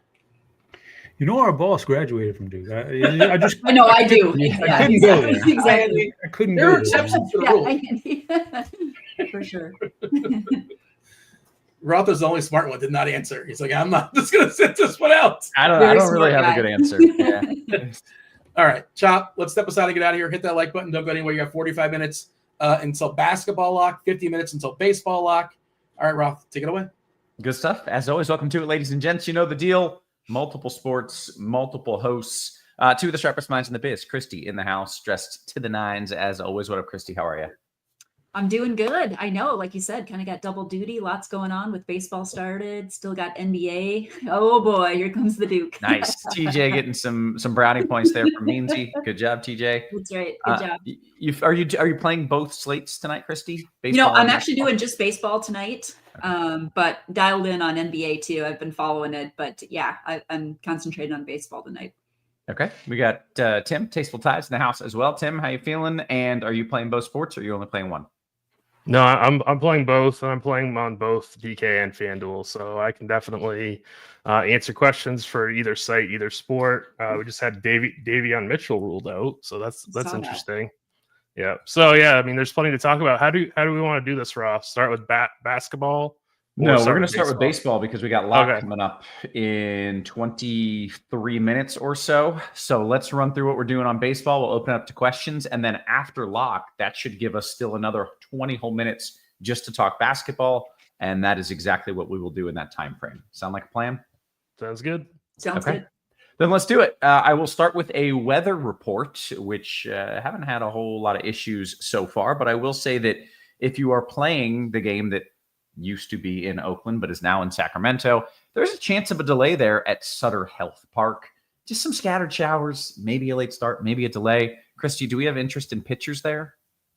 Just to clear one thing up quick, lock is in 43 minutes for baseball, not 23. Oh, we don't care about the games at the Marlins and lock is at 7:05. Still like the idea of baseball first, just to wait for any NBA news that comes in, and we can get up closer to lock. But it's in 7:05 lock for baseball. All right. That made me very nervous, Kevin, when you said that. I was like, what is? I was like, what is he talking about? I was like, what are we talking about here? Sorry, that's on me. Okay, let's start with baseball anyways. My only concern rain-wise would be a chance of a delay in that Sacramento game for the Athletics. Kristi, are we playing pitchers there? No, not really. So I don't think it's too much of a worry there. There's going to be some other pitchers that are much more popular. So I don't think we have to worry about that. Okay. And if you do want to play a pitcher there, I'm not going to stop you. It's just a chance of a delay or late start. It's not like a definite going to happen. So let's dive right into it and start talking about some of these pitchers. Tim, you can lead us off with what you're doing both on FanDuel and DraftKings. Sure. So DraftKings, we're going to be talking a lot about Tyler Glasnow tonight. He's 10K on DraftKings. He's definitely going to be your SB1. He's going to be pretty popular, but I think he's pretty good chalk. So he's definitely like your cash game SB1, your optimal SB1. I don't think you necessarily have to play him in GPPs because there are definitely some mid-range guys that we can pivot down to, like a Drew Rasmussen, but who's facing the Pirates, and he's 8,500 on DraftKings. Definitely a very, very strong play. I really like Rasmussen as my SB2 in cash games. He can also be your SB1 in GPPs. So he's definitely viable on both sites in all formats. I also like Ben Brown at 7,500 going up against the Athletics. So he's a mid-range guy. We saw Bowden Francis flash quite a bit of upside last season. Still not really sure who he is, but I think he's definitely worth some shots in GPPs, and he's only 8,300. So there's plenty of guys. I mean, you could even go like Jackson Jobe also at 8,800. Like, there's quite a few guys here that are kind of projected very similarly, and I think are not going to be owned. Glasnow and Rasmussen, I think, are going to be the chalk pairing on DraftKings, and they're definitely your cash game duo. Yeah. Okay. Kristi, your thoughts here, both FanDuel and DK, your favorite pitchers. Yeah, exactly. And I'm glad to see that Tim likes Ben Brown too. I do like him in that game. I misspoke on that one, but I do like that price there. But he's exactly right. Tyler Glasnow is going to carry a ton of ownership. I think he's a great play. on both sites. But if you look at FanDuel, you've got Drew Rasmussen sitting there at just 8K, which you can really get a lot of bats in there.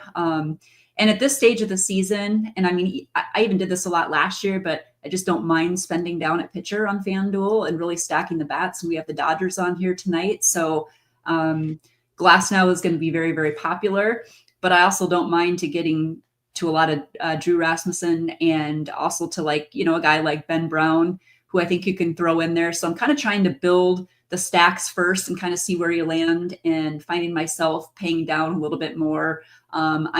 I like Glasnow a lot, and I'm playing him over on DraftKings. I think you can make that work pretty easily, but I do think there's ways to pay down a little bit on FanDuel. Okay. And Tim, your favorite pitcher on FanDuel when you're only playing one guy?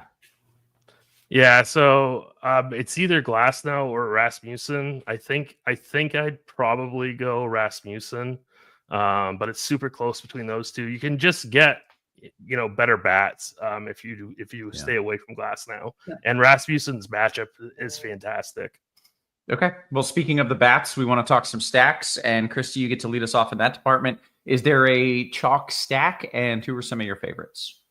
Yeah, I do think the Dodgers are going to be fairly popular tonight. They're certainly expensive, but there's definitely ways to get them in your lineup because there's going to be some other stacks that have a little bit cheaper play. So I like the Dodgers. I've been playing them since the start of the season, and they've had some big games so far. I mean, Ohtani's obviously always great, but then, you know, I think Freeman, I think Cheese in his article too, he kind of highlighted that Ohtani and Max Muncy, Freeman are some of the top plays, and then you've got Mookie Betts in there too. So some great options. So I obviously love the Dodgers. I think they're great. Others that I like too, I like the Cardinals, St. Louis. I think throwing them in there is a good play too. And there's a lot of cheap value in that lineup too. So they're kind of a good match with the Dodgers. You know, especially like if you're looking over at FanDuel, for instance, they match pretty well if you're paying down with Rasmussen. I think that makes some sense. The Cubs are another team that are showing pretty well in our optimals, but they've got a lot of great plays in that lineup too. They project very, very well. So I like getting to some Cubs. I do think Toronto is another stack that's looking very, very good. And I think Tampa Bay, it's not a stack that I play a ton, but you're seeing some different guys in that lineup that are pretty cheap. You know, you got Brandon Lau, Jonathan Arando. So I think that guys like that make some sense, especially if you're playing cash on both sites. I like getting maybe to some mini stacks with Tampa Bay, but certainly don't mind that. But Dodgers, I'd say, is at the top for me. Cardinals and Cubs are right there too, as my next couple of favorite stacks. Okay, quick note that Freeman is out tonight. Oh, is Freeman out? Okay. So the Dodgers lineup is Ohtani, Betts, Hernandez, Conforto, Smith, Edman, Muncy, Hernandez, and Pages. Okay. That is interesting. Okay. Yeah. Okay, very good. Did get a question about if Pages is worth a start since Freddie is out. Is that how you pronounce his name? No, it's Pages. That's what, Pages. Yeah, it's Pages. Yeah, that's what I thought. Okay. Anyways, Kristi, any interest in Pages now that he's got the start? Absolutely, and I think that's the cool part about the Dodgers that you do have some pinch hit risk when you have some of those guys in the lineup. But I also think if you're paying up for Glasnow, want to get Ohtani, Betts, Muncy, those guys in there, I don't mind that at all. I think that's a good filler play. Okay, good stuff. Tim, some of your favorite stacks on the night? Yeah, I agree with Kristi. The Dodgers are the top stack on the board. They're going to be pretty highly owned also, but I do like them tonight. If I'm not playing the Dodgers, then Toronto would be the clear number 2. They go up against Mike Soroka, who has been complete garbage since he came back from injury a couple years ago. So the Blue Jays are really easy to play on FanDuel, especially if you pay down at pitching. They're just so easy to play. So if I'm not playing the Dodgers, I'm playing the Blue Jays. I agree with Kristi on the Cubs. I think that they're fantastic. One team I think that she didn't mention that I do want to mention are the Giants going up against Ronald Blanco. I think that Some of those guys do come with some pinch hit risk, but I think for the most part, if you want to just hunt for some power with like a Matt Chapman or Wilmer Flores or Lamont Wade or something like that, play like a Giants 3-man or play a couple Giants one-offs.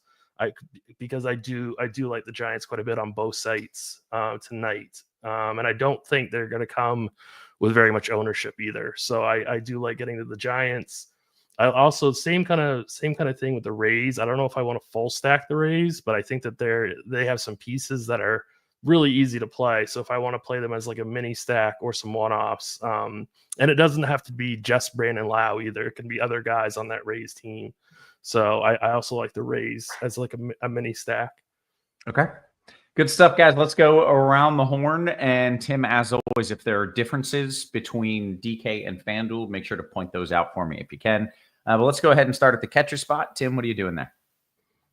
Yeah, so let me just pull up catcher real quick. Will Smith is definitely going to be, I would consider, the big priority. He is 4,100. He's on that top Dodgers stack. So I do like Will Smith quite a bit.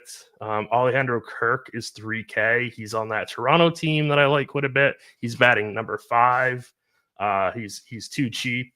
So I mean, that stack is absolutely fantastic. So I think it's between Smith and Kirk in optimals. It really depends on if you need the 1,100 or not. If you don't, obviously play Will Smith. GPPs, I like Danny Jansen. I like Shea Langelier at 3,900. And I think that's about it. I don't see any like super cheap punts that I'd be playing in cash or in tournaments. A quick reminder that we actually do know how to pronounce Langelier's name. We just tend to pronounce guys' names French, and it's something that has gone back many years, and that is why he said Langelier. It's a new season. People don't know that, Tim, you know? It's true. Thank you. Yeah. Just letting them know. People are like, wow, that guy's an idiot. No, we know what we're doing. At least he does. I don't. Okay, Kristi, your thoughts of catcher? Yeah, I have a ton of interest in Will Smith. Dodgers are my top stack too, and he's still just 4,100. Makes a ton of sense. And I agree. We're seeing a lot in the optimals of both Will Smith and Alejandro Kirk. So I like those plays. I do like the Danny Jansen call, getting exposure again to that Tampa Bay offense. I like that. I'd throw Ivan Herrera in there, who's drawing the catcher start for the Cardinals. He's 3,100 over on DraftKings, but I have some interest in the Cardinals, so I like getting to him. I think he's batting 5, so I think that's a good play. Yainer Diaz for Houston, I think is a fine play too, but if I'm going to spend the money, I'd rather, get Will Smith at 4,100. And I think even with Freeman being out, I think even on FanDuel where you don't need to have a catcher, don't mind getting some exposure to Smith too. Yeah. All right. Take me to first base, Kristi. Yeah. So for first base, guys I'm looking at, obviously Vlad Guerrero is going to check in as one of the top plays. Definitely like that. You can play Ohtani over on DraftKings. Ohtani is definitely a core play for me tonight. Getting a lot of exposure to him. Michael Busch is somebody in that Cubs lineup that I like. I think he's a great play, reasonably priced, 2,800 on FanDuel, 4,100 on DK. Jonathan Aranda is checking in as probably a great cash game play, very cheap, and batting high up in that Tampa Bay order there. So I like it in exposure to him. I think you could throw Lamont Wade in there too. I know Tim mentioned some of the San Francisco guys there, so certainly don't mind that call. And then you can also play Max Muncy over on DraftKings as well. But yeah, those are the guys that I'm targeting. Good stuff. Tim, first base. Yeah, so now that we've lost Freddie Freeman, I think it's going to be Vlad tonight or Michael Busch in cash games. Michael Busch is very cheap on FanDuel. He's definitely a cash game play over there. You could certainly make the argument that he's a cash game play in DraftKings as well. But it's either he or Vlad, I think. Obviously, you can play Ohtani at first base, but I think I prefer playing him in the outfield tonight. But it's definitely, he's obviously always a strong play. Kristi mentioned Lamont Wade, who I like quite a bit. Good call on Aranda for the Rays. I like him as like a salary saving option. I think the only The only other first baseman that I would mention that I would want in like a primary pool or in like a 3-max setting would be like a Yandy Diaz, because I really do like the Rays today, and he's 4,600. So I think he's going to go practically unowned tonight. Okay. How about second base, Tim? Yeah, Brandon Lau on both sites is definitely going to be your cash game guy. He's 4,400 on DK. I think that's a really fair price. Andre Jimenez, he's pretty cheap on both sites. So if you're playing that Rays stack, or excuse me, that Blue Jays stack, then he's definitely should be in your lineup. He should definitely be a part of that stack. Generally speaking, like I've just noticed slate after slate that second base is just really quite bad. So this is going to be like an only in stacks position for me, other than Lau and the Jimenez. But really, it's pretty gross. Like obviously, you could add like Jake Cronenworth, maybe, but I think guys like Jose Altuve are just too expensive. I think even Tommy Edman I think is too expensive. So I'm just going to stick with Lau and go from there. Okay. Kristi, your thoughts at second base? Anything that you like more than Tim? Yeah, a couple other guys I would throw out there. I do obviously like Lau. Jimenez, I think, is great, and he's been off to a really good start in that Blue Jays offense. So I like that. We haven't talked about the Padres yet. I think they're kind of interesting too. So I certainly don't mind Jake Cronenworth as a play there. I think they're kind of a little bit of a sneakier stack, not going to carry as much ownership. So I think that's kind of an interesting play. Again, we already mentioned Aranda. You can play him at first or second base in that Tampa offense. And yeah, it's a pretty smaller pool for me at second base tonight as well. Okay, then let's go to third. Yep. So third base, guys that are looking pretty good. Again, getting back to the Tampa Bay side of things, you got Junior Caminero. He's really cheap over on FanDuel. He's priced up over on DraftKings. He's 5,200 there. I believe he's 2,900 over on FanDuel. Certainly like that. Max Muncy, he didn't draw a great batting, a great order in the lineup tonight. I think he's batting 7, but I think he's great. I think he's one of the top bats on the slate. So I have a lot of exposure to Muncy. Nolan Arenado, I think, is a great play. Again, I like the Cardinals quite a bit, so I have exposure to him, and he's really cheap on both sites too. So do like that play. And then I'd also throw in Manny Machado. Again, if you're looking for a stack that's kind of under the radar, I think he makes some sense as well. Okay, Tim, third base. Yeah, this is the first position where it's vastly different depending on which site you're playing on. Cabanero is definitely going to be your cash game third baseman on FanDuel at 2,900. But on DK, he's way too expensive for cash. So you're probably going to be playing Nolan Arenado or Max Muncy, possibly a Zach McKinstry if you really want to just punt the position. But I mean, Cabanero is your guy on FanDuel. And then I really like Matt Chapman for GPPs. I played him yesterday. I've been playing him quite a bit this season so far. I really like that Giants team. So Matt Chapman, I don't think he's going to be that popular. So he's my favorite guy for large field GPPs. And then on FanDuel also, there is Christopher Morel, who is second base, third base, and outfield eligible. He's 2,700. I really like the price. The Rays are just they're just way too cheap on FanDuel. Yeah. Want to throw in quick about the Zach McKinstry punt is he is not leading off. He's batting 7th. They have Malloy leading off, who I haven't checked FanDuel, but he's not in the DraftKings player pool. Okay. All right. Well, thank you for that. Yeah. So that's probably because McKinstry's probably not a cash game guy then.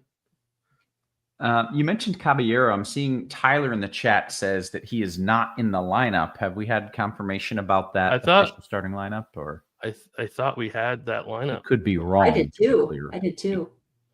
Okay. This is a mistake on DraftKings part apparently.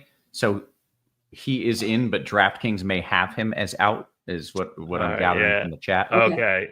So if you see that as you're building your lineups and it says he's out, he's not. He's actually in, right? Also, to avoid, there's likely to be some confusion, but if I'm not mistaken, Caminero is the one we like. Caballero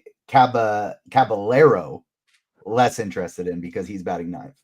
Correct. We like Junior, not Jose. Yes. Okay. Yep. All right. Yeah. Well said. All right. I think we are now at shortstop, although I'll be honest, that kind of confused me. But Tim, why don't you talk short?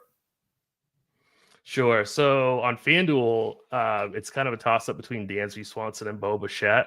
I think both of them are way too cheap, and it just depends on who you like the better. I think I side with Bichette, but it's really close. On DraftKings, we can go to guys like like Dansby Swanson. I think Bo Bichette. They're not as cheap, but they're still really good plays. Salary saving options. It's pretty gross for salary saving for cash games at short. So really, you got to live in this 4K range. I don't mind playing spending up for Mookie Betts. I don't mind spending up for like a Willy Adames. Again, I like the one-offs for the Giants, so I think he's a great play. CJ Abrams is popping in optimals, especially on FanDuel, but he's a good play on DK as well at 5,200 for GPPs. Yeah. Okay, Kristi, your thoughts at short? Yeah, I like a lot of the same guys too. Mookie Betts, obviously, great play. I do like the Dansby Swanson getting in those Cub stacks. Very cheap on both sites. Tommy Edman is somebody too. He is a lot cheaper over on FanDuel at just 2,700, but I like getting exposure to him. He's been off to a hot start. He's had a few home runs here to start the season. So I like getting to him. I think he's batting sixth. I also like Bo Bichette. That was mentioned. And yeah, I did notice too that CJ Abrams is popping in a lot of optimals, especially over on FanDuel, but I do like him on both sites. I think you could throw Mason Wynn in there too, just to get different. He's batting ninth in the Cardinals lineup for GPPs. But other than that, yeah, Edman, Betts, Bichette, Swanson, Willy Adames are definitely guys that I'm getting exposure to as well. Okay. That brings us to the outfield. Kristi, you get the honor of going first. Who are some of your faves there? Yeah. So for the outfield, again, looking at the Dodgers again, Betts and Ohtani are going to check in really, really great. I do think Teoscar Hernandez is somebody I want exposure to too. He probably wasn't going to be as popular until Freeman was announced out. But I definitely like him. Getting to some of those Cubs bats, I really, really like. So Kyle Tucker, Suzuki, Ian Happ, all really great plays and guys I have exposure to. I think if you're looking to save money, getting some of those Cardinal guys in there too. Victor Scott, Jordan Walker are really cheap. And again, if you're looking to pay up for pitching and trying to get the Dodgers in there, they're a cheap way to get exposure. Your guy, Lars Nootbaar, right in there at 4K, 3,300 on FanDuel. But definitely like getting exposure to him, and don't leave him off of your Cardinal stacks for sure. So I think that makes a great play. We talked a little bit about Christopher Morel. He does have outfield eligibility over on DraftKings, but I think he's a good way to get some exposure to the Tampa Bay lineup, batting fifth there. You can always pay up too for a guy like Yordan Alvarez. I'm not as high on the Houston stacks as a whole stack, but like for a one-off, I think Yordan Alvarez is just fine. Sure. Okay. Tim, your thoughts in the outfield? Yeah, my favorite spend up outside of Shohei Ohtani would be Kyle Tucker. I like him a lot on both sites. Anthony Santander, 5,300 on DK. I think he's a fantastic play. I wouldn't be shocked to see Mike Trout get super squeezed ownership wise. So I think he's a really strong GPP play today. Obviously Teoscar batting third is a fantastic play. Michael Conforto, although he probably does have some pitch hit risk, is a good play at 3,800. Chop talked about James Wood. I like him quite a bit in tournaments. Pete Crow Armstrong at 3,800. I like him. Same thing with Elliot Ramos at 3,500. I don't see any like super cheap punts outside of Andy Pages. For outfielders that I like a lot outside of Pages and maybe a Jack Sawinski at 3K, getting some leverage off of Rasmussen perhaps, but I think he's a decent play. But other than that, I don't see anybody like in the low twos or mid twos that I want to get to. It's pretty ugly at outfield in the low 2K range. Okay. Good stuff. We have plenty of time still. We're going to take a few baseball questions, and then we're going to flip sports, talk basketball, and open it up to all questions of any sport. Dean coming in. Can I just say something real quick? Yep. Jaylen Brown is out for the Celtics. Okay. Well, we will certainly be getting to that in just a bit. Bogey says, any interest in Jordan Walker, Tim? He wasn't really on my radar. Not really, no. Okay. Got a few more questions. I'll just take the ones that have already come in, and then we'll switch it to basketball. Let's see. Kristi, Ohtani and Conforto, who, by the way, is now hitting 4th with that lineup shakeup, versus Betts and I think that's Teoscar Hernandez. Teo? So you said it's Ohtani and Conforto versus Betts and Teo. I'd go on Ohtani Conforto. Okay. And what is the max Cub stack on FanDuel? It's 4. Stack, right? Yeah. Okay. Can we get a quick pitcher recap? I think that's fair. Scott is asking for a quick pitcher recap for those that joined a little bit late. Tim, you work up that. In the meantime, Kristi, your favorite 3-man sneaky stack on FanDuel. Okay. Tim, what do you think here about a quick pitcher recap? Yeah, so it's Tyler Glasnow and Drew Rasmussen for DK Cash. For FanDuel, it's probably Drew Rasmussen. And then for GPP pivots at pitching, I like Ben Brown quite a bit. He'd be my first pivot, followed by Bowden Francis.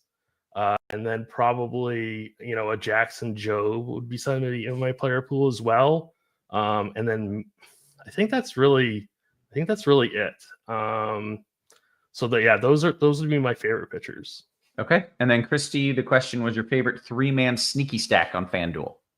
Yeah, I think I'm going to go Padres. I just think they're going to go overlooked, and I just think there's some power in that lineup, and you can really make that work with Rasmussen at pitcher. So I like the Padres there. Okay, very good. Let's kick it to basketball. We got some hoops. We had some breaking news. Jaylen Brown is out. Tim, I will let you lead us here with if there's any other news we're waiting for or anything else you want to dive into. If not, we're going to start on FanDuel, then we're going to go to DraftKings, then we're going to answer questions. Yeah, so we still are waiting on some news. Currently, it's Chet and Isaiah Hartenstein that we are waiting for Oklahoma. That would really put Jalen L-I-N Williams into play. We just lost Jaylen Brown.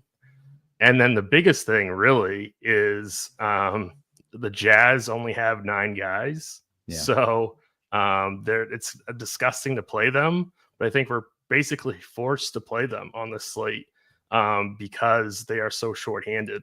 So, the Jazz are, I think, definitely in play. I'm getting to 4 of them on FanDuel right now and 4 of them on DK. So it's pretty hard to avoid. Yeah. Okay. Well, let's jump right into it. Kristi, we're going to start on FanDuel at point guard. What's your fave? Yeah. So when I was doing crunch time the other night too, a couple guys, Tyrese Halliburton was checking out as a really good play. Like him, Simpson is a guy too that's looking pretty good. Just want to check one thing here real quick. I lost my lineup. Oops, there we go. We did get a question in chat. Sorry, Kristi. We did get a question in chat that Washington has 9 guys too. That is true.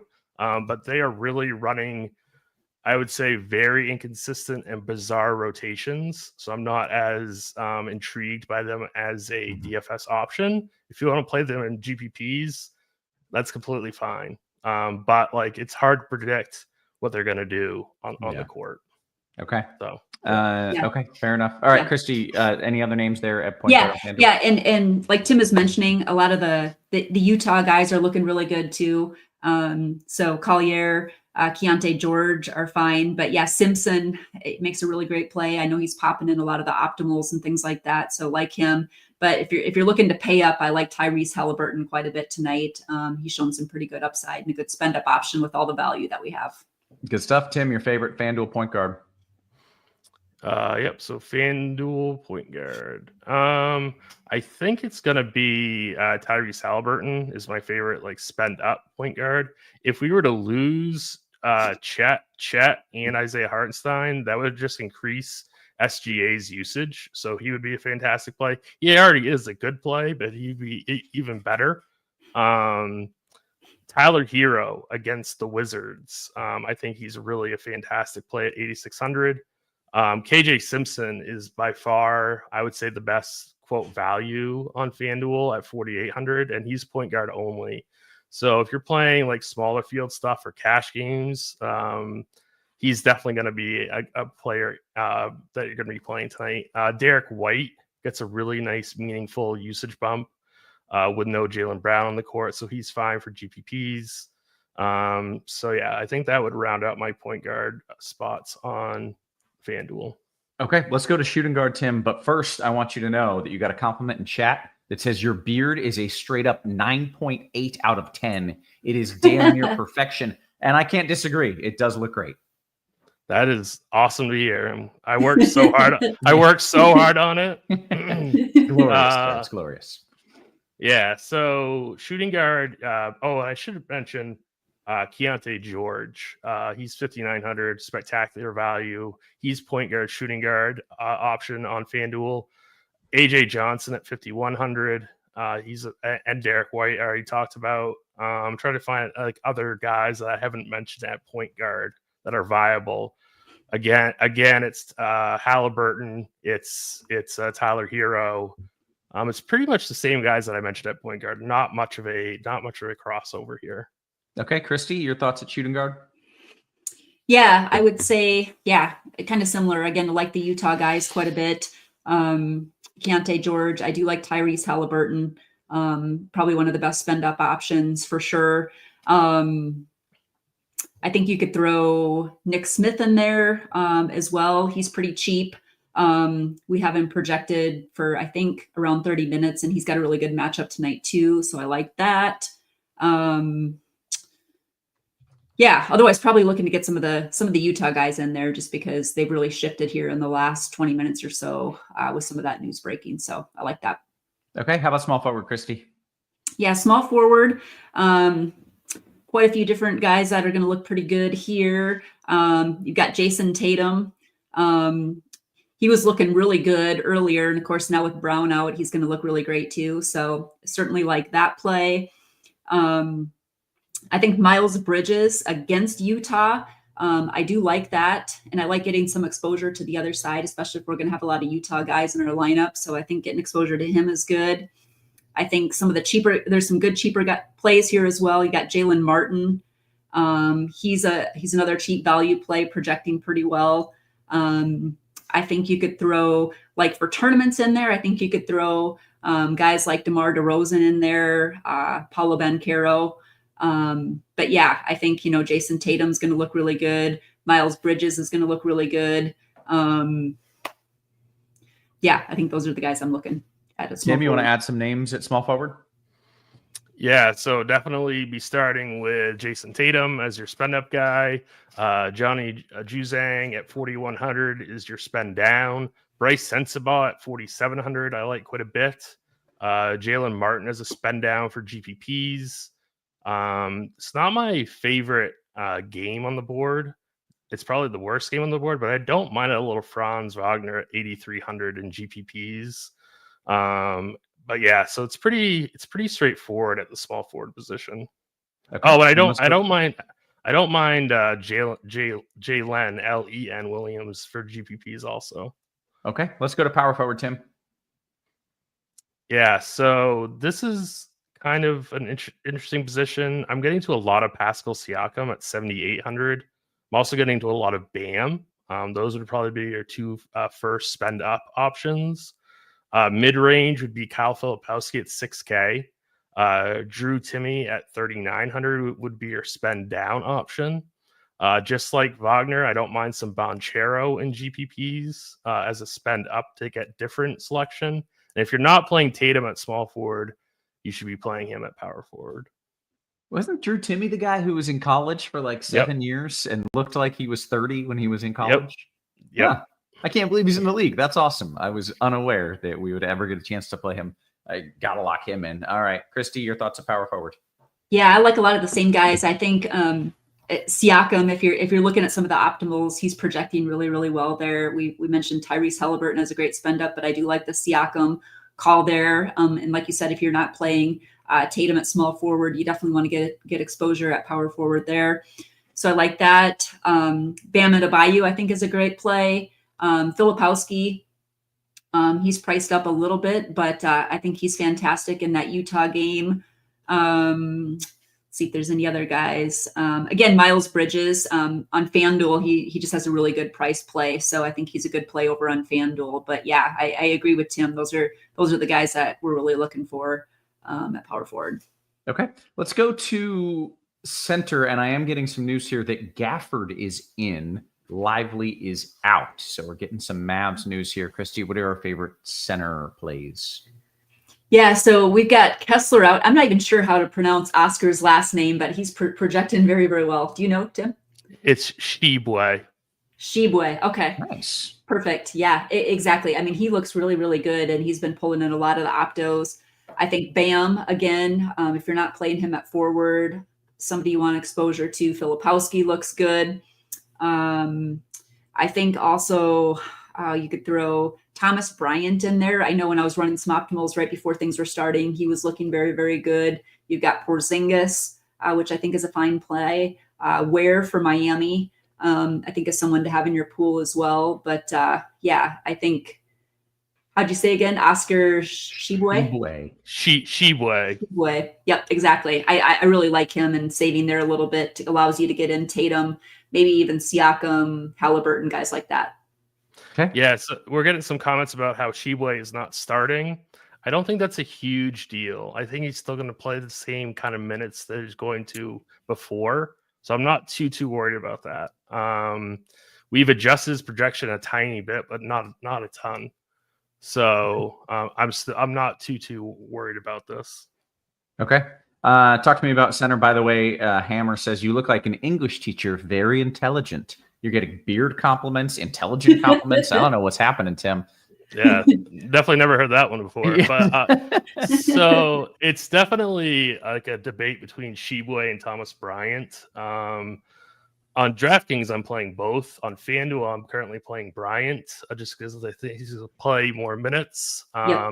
So Bryant's my guy. And then spend up to get different might be like a Khalil Ware at 6,300. I think he's a really strong play. Zubac at 8K would be a very contrarian play. I think he's okay. Domantas Sabonis, he's also power forward eligible, which I should have mentioned. At 9,200, I like Sabonis a ton as well for GPPs as pivots away from Bam and Pascal Siakam. Yeah. Okay. Very good. We want to kick it over to DraftKings. I don't know if there are any significant differences, but we're going to run through it anyways. And I want to make sure you guys are getting the best deal in the industry. Of course, our MLB DFS annual price is $425. But we said, you know what? Let's just give you all the sports for that much money. We've dropped the price of our Combo Pro for $425. So you can either get just baseball for $425 or all the sports for $425. You choose. Either way, if you do it for the 6-month option instead of monthly, you're saving 35%. Of course, you get all kinds of different sports going along, NBA content, PGA data, all that good stuff, MLB projections. So make sure you're signing up for RotoGrinders Premium. We have not a whole lot of time until lock. So DK, point guard, Kristi, what do you like? Yeah, a lot of the similar guys for sure. Again, gonna like Tyrese Halliburton quite a bit. Mentioned KJ Simpson. I think Collier and George look really, really good as well. I think you could throw, tournament option. You could put SGA in there for sure.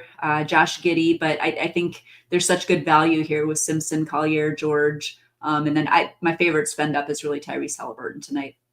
Okay, Tim, if you have anything to add at point, go for it. If not, let's just go to shooting guard because we're running low on time. Yeah, I'll just run to shooting guard real quick. Spend up option I think is interesting would be like a Desmond Bane or a Kobe White. I think they're fine for GPPs. Cash games, it's Johnny Juzang. AJ Johnson for your value plays. I think Alec Burks is an interesting spend down option in GPPs. I think that's really. Oh, and I don't mind Peyton Pritchard also at 6,100. Okay. Kristi, if you have anything to add at shooting guard, go for it. If not, let's talk small forward. Yeah, small forward. Again, this is where you're going to want to get exposure to Jason Tatum. Johnny Juzang is a strong value play, just 3,600. Bryce Sensabaugh, again, think, getting a couple of those Utah guys in there. Jalen Martin was projecting really well earlier in the day, another good option. I know Tim mentioned Franz Wagner. I think that's a great tournament play as well. Yeah, a lot of the same guys that were over on FanDuel.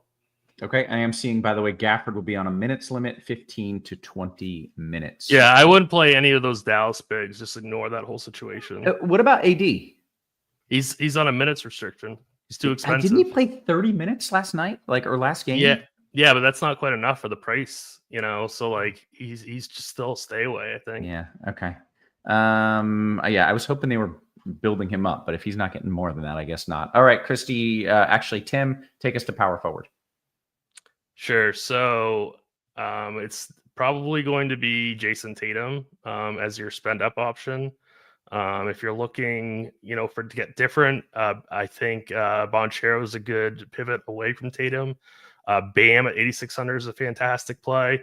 Love say Akam at 76. Filipowski at 65. So I really do like all those guys. And then for spend downs, I really like Haywood Highsmith. And then maybe possibly some Kyle Anderson or KJ Martin. But I think Highsmith would be my primary spend down in the position. Okay. Kristi, your thoughts at center, unless you have something to add at power forward there. I'm kind of looking at the same guys too. At center that Tim mentioned, I'm just trying to think if there's anybody different. Bam, we talked about him. Thomas Bryant. Yeah, pretty much the same guys. And like Tim mentioned, Anthony Davis kind of takes him out of the equation with the minutes restriction there. Okay. Did you go to center? Sorry. Anything no? Was there anything to add or no? Yeah, no, Thomas Bryant, Bam, Adebayo, getting exposure to him. I mentioned Ware a little bit over on FanDuel, like him over on DraftKings as well. Filipowski, you can play here at center or power forward, so I like him. Throw Porzingis in there. But Bryant is just a really good option. I know Noto has him tagged as a core play at just 3,200, so I like him quite a bit. Okay, let's get some QQs. Tim, any other centers you want to throw in the mix or no? Nope.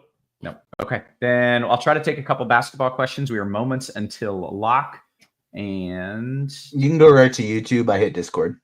Sweet. Okay, we'll go to Flying Armbar. Kristi, thoughts on Lakers versus Grizz mini stack and Logan O'Hoppe on FanDuel? You got a little bit of both here. Okay. Yeah, no, I think that's fine. And Logan O'Hoppe on FanDuel, because I think it's always a little bit unique to get. We didn't talk much about the Angels, but I think they're a fine tournament stack, and I think getting a catcher over there is a way to get different too. Okay. Tim, I'm coming to you. Any love for Jay Williams if Chet and Hartenstein are out? Now, aren't there multiple Jay Williams? You got to get the right one. Yeah, I'm assuming he means the L-I-N Williams, and yes, I think he'd be fine. Okay, very good. We are seconds into lock, but as it turns out, TJ has been doing a wonderful job answering questions in the chat, so we are pretty well caught up here. If you have any questions, drop them in the Discord or drop them in the YouTube. And if you're watching on YouTube, make sure you hit that thumbs up for us as well. Did get a FanDuel cash question. TJ had answered it, but we'll see if you have a different thought. Kristi, Derek White, Keontae Bam, or Ja Halliburton Timmy? Oh, I think I'd go the second one. It's got Halliburton there. Okay. We have officially hit the lock. Flying Armbar is asking for Spidey Bombs number 3 and 4. TJ, we need thumbs ups to get those Spidey Bombs. You don't just give them out. They're not free. I mean, they are free. How many likes do we need, TJ? We are 22 likes away from a 4th Spidey Bomb, but I definitely think I could give a 3rd one for the people. We're going to go with plus 625, Michael Conforto. So we got everybody over plus 600 today. Michael Bush, Seiya Suzuki, and Michael Conforto. Very good. And if we get 22 more really quick here, I got a 4th one. I always got more Spidey. He's got one ready to rock. MC Kid a lot says, Tim, you want Timmy or Segway?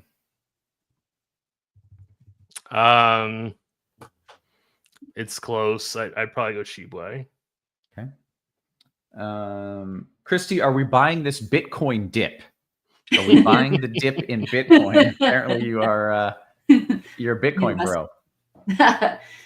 It's always good to buy on the dips, right? There you go. That's just always good advice. Do you own any Bitcoin? I actually don't. No, I don't. okay. I'm probably one of the rare people that don't, but I don't. I don't either. Me neither. I don't mess around with that kind of stuff. That's right. That's right. Stick to stuff that you know really well. And all right. Let's see what else we've got. Someone said, Roth, question. Did I miss your question? Did you drop it? Flying Armbar says thoughts on Arias at third for Cleveland on FanDuel. Tim, thoughts on Arias third for Cleveland? I think that's fine as part of a stack, but I mean, I don't love him. Yeah. Okay. Let's see. Well, we have just a few minutes here until baseball lock. Is that correct? Yeah, about 2 minutes. Yeah, 2 or 3 minutes. We will awkwardly hang out here. Oh, I missed his question. I'm sorry, Tigers Go Yard. There's a lot going on. There's multiple chats. If you want to copy and paste it, I will. I'm trying to scroll up and find it. I did just bet Brandon Lau to hit a home run for plus 500 on DK. I like that a lot. It's good. All right.